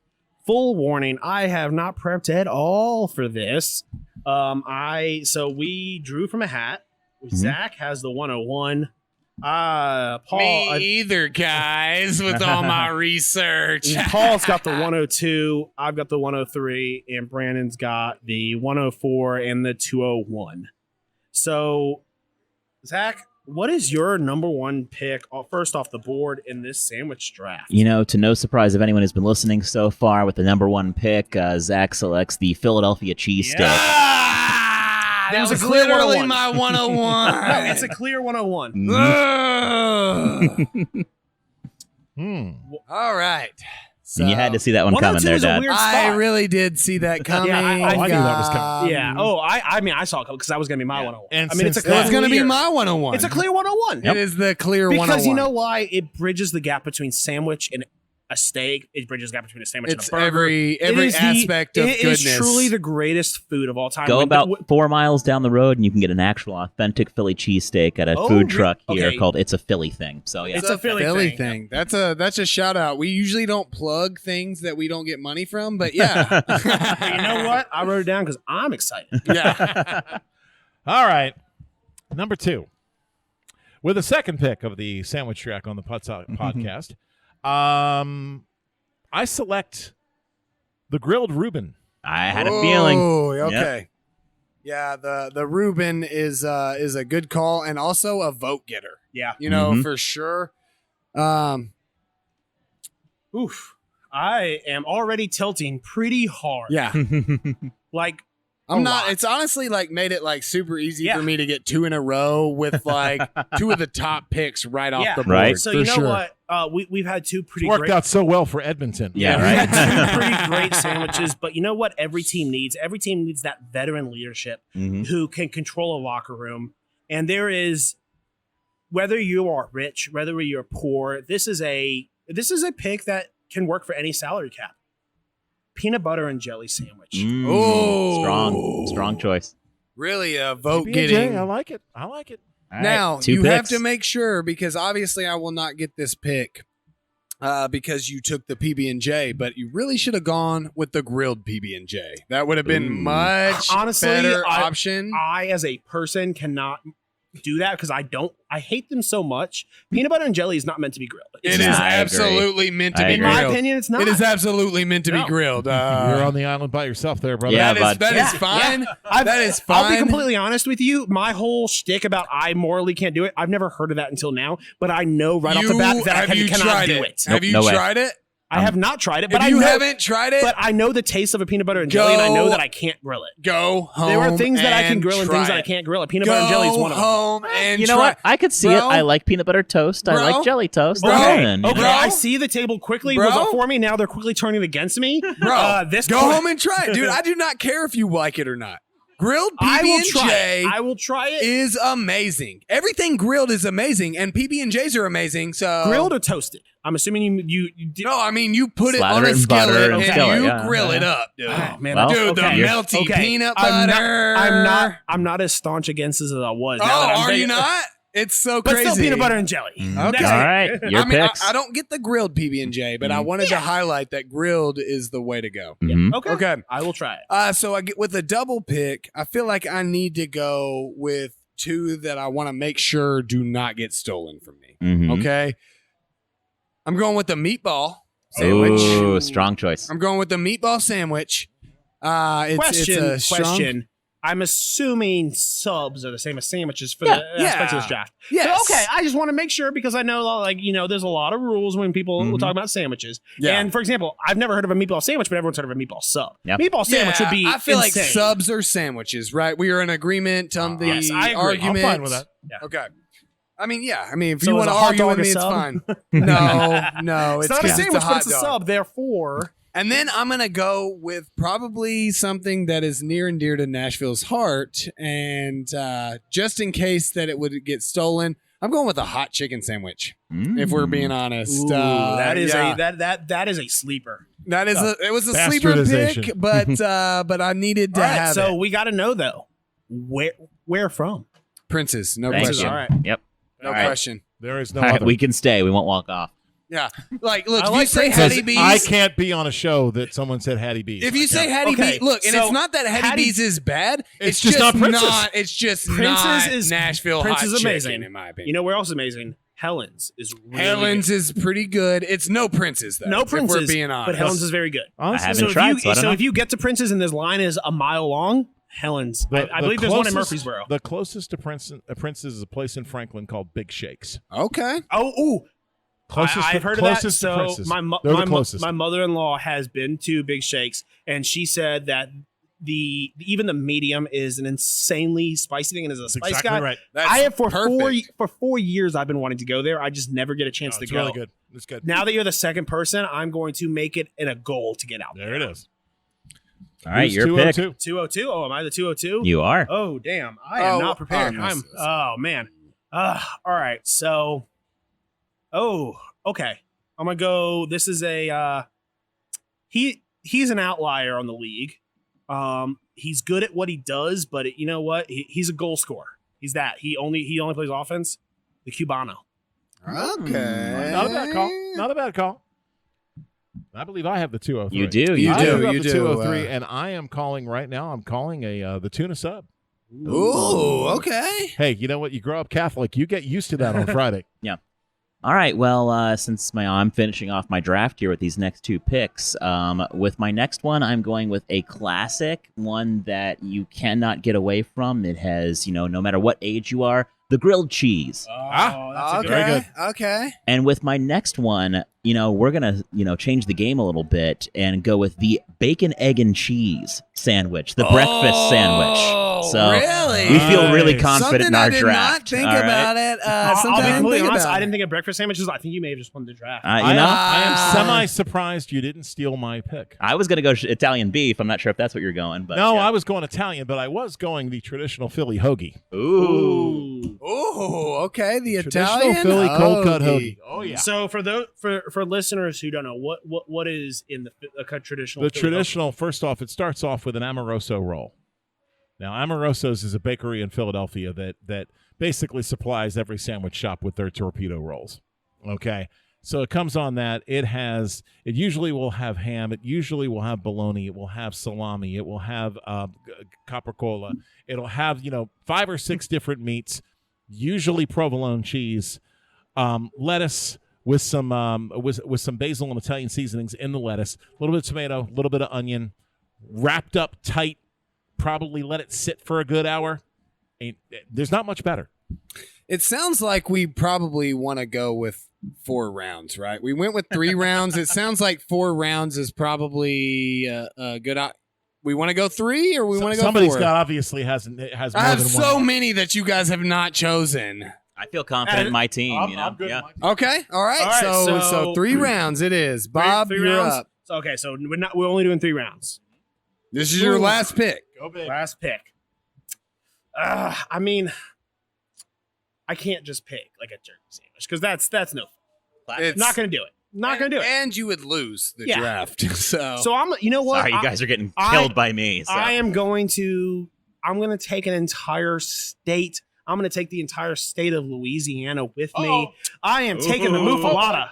Whoa, I thought you were going po' boy. No, I'm taking muffalata. right, yeah, Po' Boy would have been the right choice because Yeah. that would have not only Little left turn, though. covered. I don't left even know turn. how to spell it. MUFF. MUFF Lotta. Oh, Muffalata. Muffalata. One last. I don't know why I'm saying it like I'm Italian. Yeah, right. Yeah, With it's, Louisiana, right? Yeah. With the Okay, final pick? so I had the final pick, so I can really bring up the rest that did not get picked. I've got quite a few here that I feel like are really strong. You tried to sell expanding the draft, and you said, I have so many more that I prepare. I do. No. That's not how you prepare for. That's not how you I'm sell. going to expanding talk about it now. Well, now that we're not expanding the draft, I get to talk about all the options that were not chosen. I really wanted Philly. That was the number one clear pick. 101. It was a clear 101. It was a stolen. There's still one on the board. The I chicken just Philly realized that I is left the chicken Philly is a great option. Yeah, I mean, Philly fans are not going to True enjoy Philly that. people. There is no such thing. I'm No, not gonna, chicken but Philly, we're no. but it turns out that most of You our wanna- voters if you not wanna- from Philly. If you want to go for the second Philly sandwich, that's the roast pork. Okay, Yeah, Taylor Ham, I'm Quick not. question for the group. How do we define a sandwich? What is the definition of a That's sandwich? what I'm gonna ask because I have one that I may choose that I need to know if it's a sandwich or not, and I need a group vote. Patty melt. Is that a Yeah. sandwich? Yeah. I I'll mean- say sandwich. I mean, one of the for sure. ones I'll say if we were going for my next one would have been open faced turkey sandwich. Yeah. So I mean, so I my can, biggest yeah. question is why isn't a patty melt sandwich? Like it's I was just making sure On because bread. it's like the meat on it. yeah, it's and 100%. I mean, I just wanted to make sure. I didn't want to ask I do see where you're coming beforehand. from, though. How a patty melt could, in some instances, Could be a be burger, argued as but a in this, burger. only because it's on sandwich bread.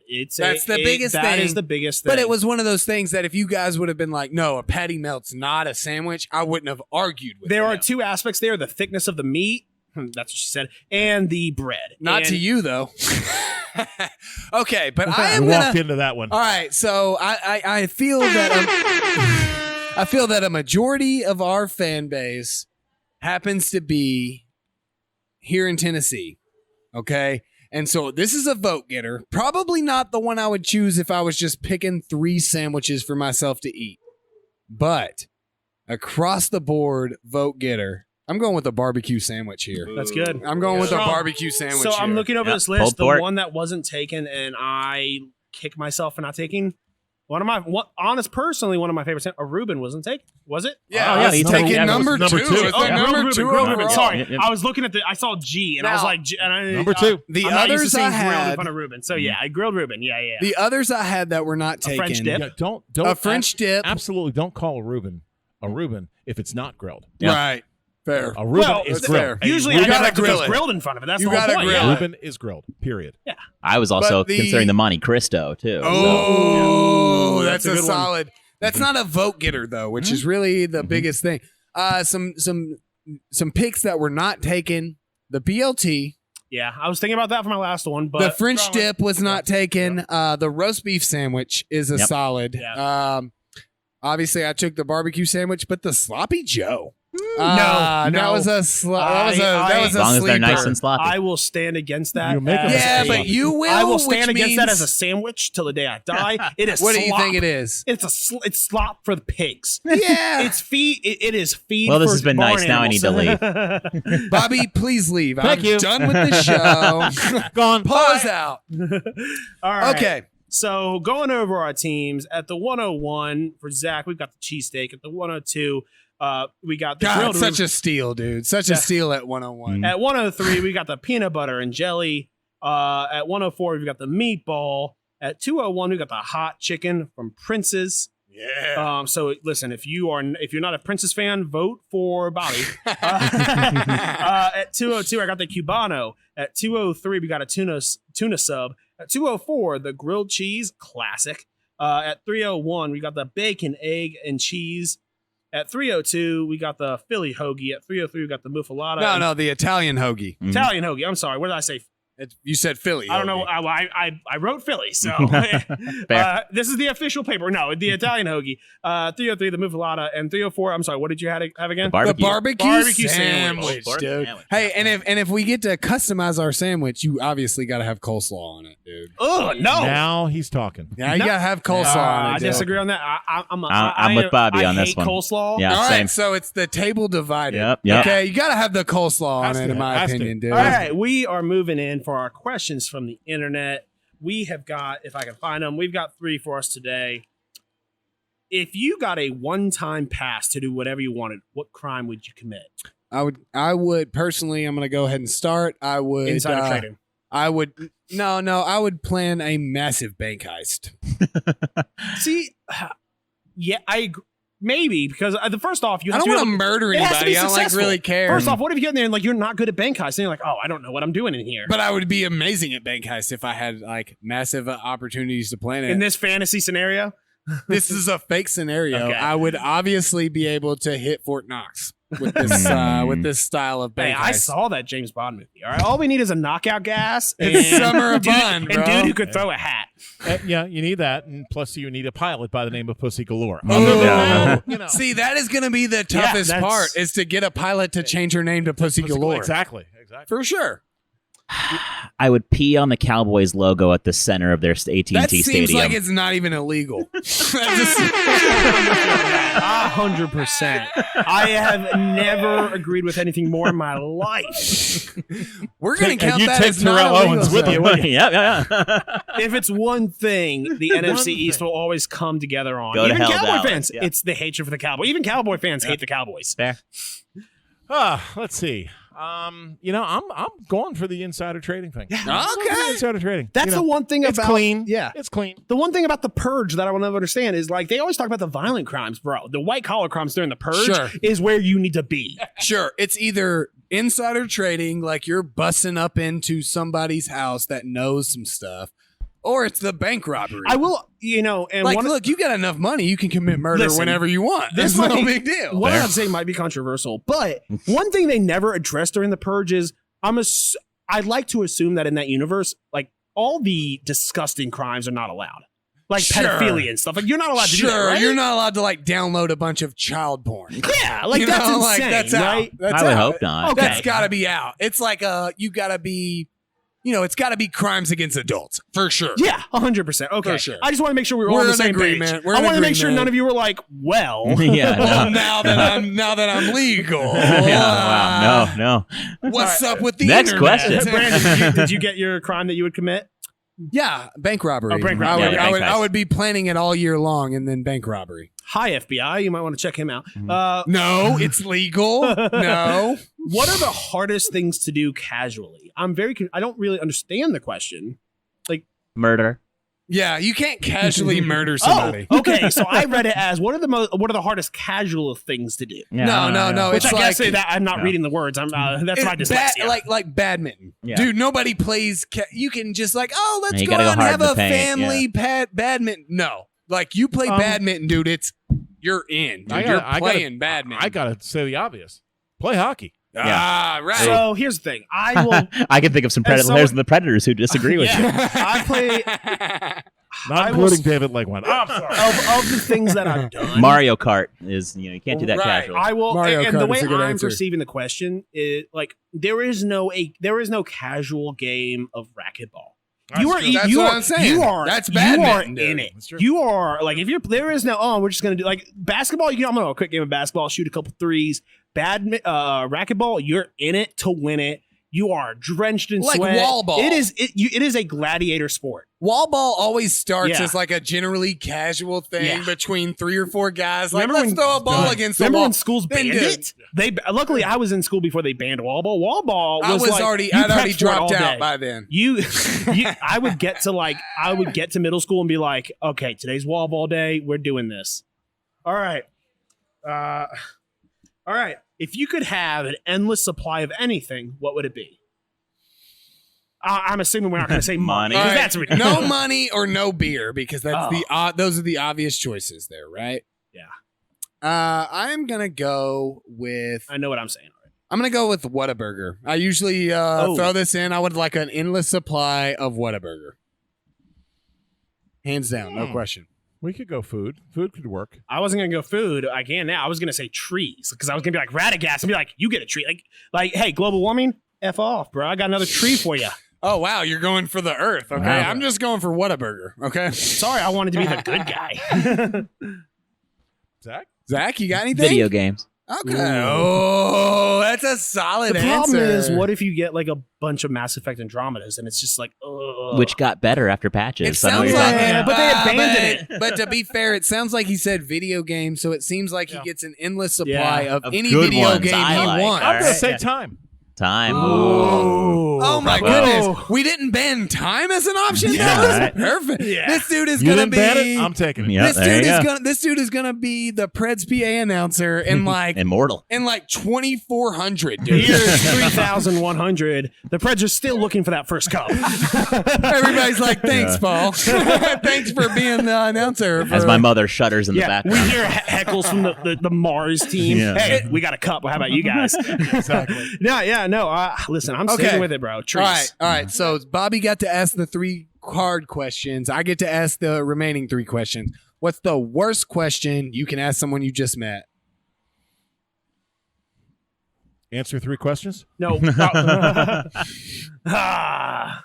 Mm. I think I have mine, but it's so. What is that sore on your lip? Yeah, yeah. Oh, Yeah. that's Are a you really pregnant? good Yeah. one. Hey, now can I suggest When's something the to you baby due? guys? Yeah, exactly. Yeah. Oh, Are you yeah. pregnant? Yeah. Uh-huh. Let me ask you. Let me say something. That whispering questions immediately makes them the absolute worst thing. Like, Yeah. hey, how cute is your mother? You know, like just whispering a regular question makes it 100% worse than it was. Like, Sorry. Where am I? question the weirdest question to ask. I thought I answered it. Did I not? Yeah, I think "Are you pregnant?" is just Yeah, oh yeah, you did. is the you go-to did. one. Yeah. Yeah. I think another good one would be, "Hey, want to make out?" Yeah, not great. Again, the whisper though is the what Not kills great, it, dude. not It's great. what sells it. We're getting close to wrap up. Do you have an incident in college you wish you could erase? Anybody? Honestly, no. Me We're on- either. we Yeah. don't want to talk about it, man. Yeah. We're on recording. No, Yeah. not really. No? Okay. Well, I ripped a so I've ripped 2 jukeboxes off the wall in my life. Yeah, One I that wish I one. could take back. One I have no problem with. Only because one I was held responsible for. Yeah, the second's Yeah, never the good. other one, Yeah. the one that you weren't held responsible for, no problem. You'd Yeah, keep I that on ripped the the books. jukebox off the wall and I was like, bye. Okay, last question. You're a wizard who has been cursed with only being able to curse others with things that mildly inconvenience you. What do you curse others with? Eternally stuck in traffic. Oh! Is that can we? Are I'm you sorry. the devil? Can we That is consider- an absolute. Can we consider? Is that considered mildly inconvenient? See, that sounds horrible. That sounds I'm gonna horrendously add horrendous. to that, though. I'm just going to say, and it is kind of like driving in Nashville. I'm going to curse you with never using your turn signal. Oh, that just sounds like you're just that just a sounds like Nashville every Nashville driver. driver already. Everybody's already We cursed got a with wizard it. over Hello. here who's already done it. I'm gonna curse people with having a perpetual popcorn piece stuck in their teeth. That's dude. pretty horrible. I'm gonna curse everyone with never being able to use the right your. Oh, okay. That's more of a writing style. That's That's bad. really Yeah. rough. That's Still like brutal. that's rough. That is. They will never win an online argument on Facebook ever again. Never. All right, Lock guys. it up. Let's All right, finish we're this moving up. on to what snaps your stick. Bobby and Brandon are about to find out exactly what snaps their sticks. And Paul and Zach. Gosh, Charlie. You know that Crazy Charlie was a producer for Slapshot Radio. Oh, yeah. So the way we do this, guys, is generally we have a sports answer and a non-sports answer. But because we have, so many complaints, really, sometimes you have no complaints. You have just a sports, just a non-sports. What do you guys got? Zach, you got anything in particular that's Absolutely. bothering you? Honestly, the whole NC State situation with Vanderbilt, the idea of equating vaccination as politics is not only asinine, but absolutely insane. Yeah. It's not a matter of Fantastic. politicism. It's a matter of just do it if you want to be around people and don't complain when you, get COVID during a pandemic. Sorry, you made a man. choice and this happened. While Yeah. you have an opportunity to win a national championship. Yeah, I don't feel bad He for just you did one both. iota. And it's He not like just it came did out of both. nowhere. They had players test positive. He just did both. Yep. there you go. Agreed. Yeah. That was sports and non-sports. There one you of the go. rarities Impressed. where you get both in one. Boom, All knocked right. it out of the park. I got mine, and that is the refs, the coaches working the refs. Nothing drives me crazier than to hear a coach sit there and go, well, I mean, they called 7 penalties on them and only, they called 12 on me. It's like, if your team is committing penalties. I'm so sorry. Rod Brindamore is calling. Thank you very much. I'll take the call. Rod Brindamore is calling. But again, it's one of those things that just absolutely grinds my gears. It's like when we absolutely know that the refs are always against the Predators. But anyway. Oh, right. Well, Tim Peel says what? My thing is, I agree with that. Suck it up. It's like sports, dude. You know what? Don't And care. especially the ones that used to really drive me crazy when, whoever was coaching the Anaheim Ducks, still one of the dirtiest teams in the National Hockey League, looking at each other going, what? I mean, his arm's still attached. I may have slashed him at the shoulder, but gosh, there's still 2 inches of skin holding it on. It wasn't a knifed, stick. I didn't slide. He's not cut. No, that snaps my stick. No question. So mine are these recent Opryland Hotel, Gaylord Opryland commercials where they advertise. I haven't seen it yet. It's not it's like more on Pandora than anything else. They're advertising sit-down water slides, as if there are a bunch of other different types of water slides out there that you need to be advertising. I'm so confused. We were too as well when we heard it. It's basically like, that's a water slide. Like, look, if you had a stand-up water slide, advertise that. That's called to me. surfing.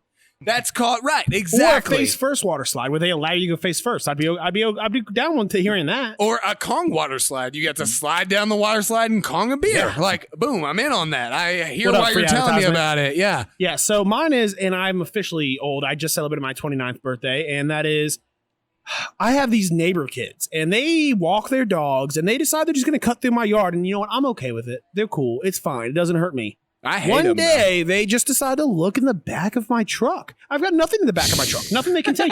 But it doesn't sit right when I have my, and like I didn't see it because I've got like those security cameras, and like for some reason whatever it's that, right. It's not purge season, and all of your pictures are gonna get get called the police on you. I have my in-laws come up, and they're like, "Hey, those kids were just like chilling in the back of your truck." I'm like, "What?" Like in a sit down water slide. Yeah, no doubt. Yeah. So yeah, And they're unvaccinated. Yeah. So And they're unvaccinated children. Kids in my yard. Like, what are you doing, man? Like, get out of my yard, They're bro. working the refs. Oh, I cannot wait to be super old and yell at children for being in my yard. I don't really even like your kids. You're gonna be if like we're being honest. Clint I Eastwood think and your Gran kids are Torino just terrible. without the racism. Hey, get out of my yard, It's kids. not because of who you are. It's because you're here. It's because you're a small child and I don't really enjoy you. But all right, everyone, Close we it up. had such a great Boom, boom. time. Thank you to Paul and Zach for joining us. Thanks, guys. We Appreciate will it, guys. see Thank you you. all next week. Peace.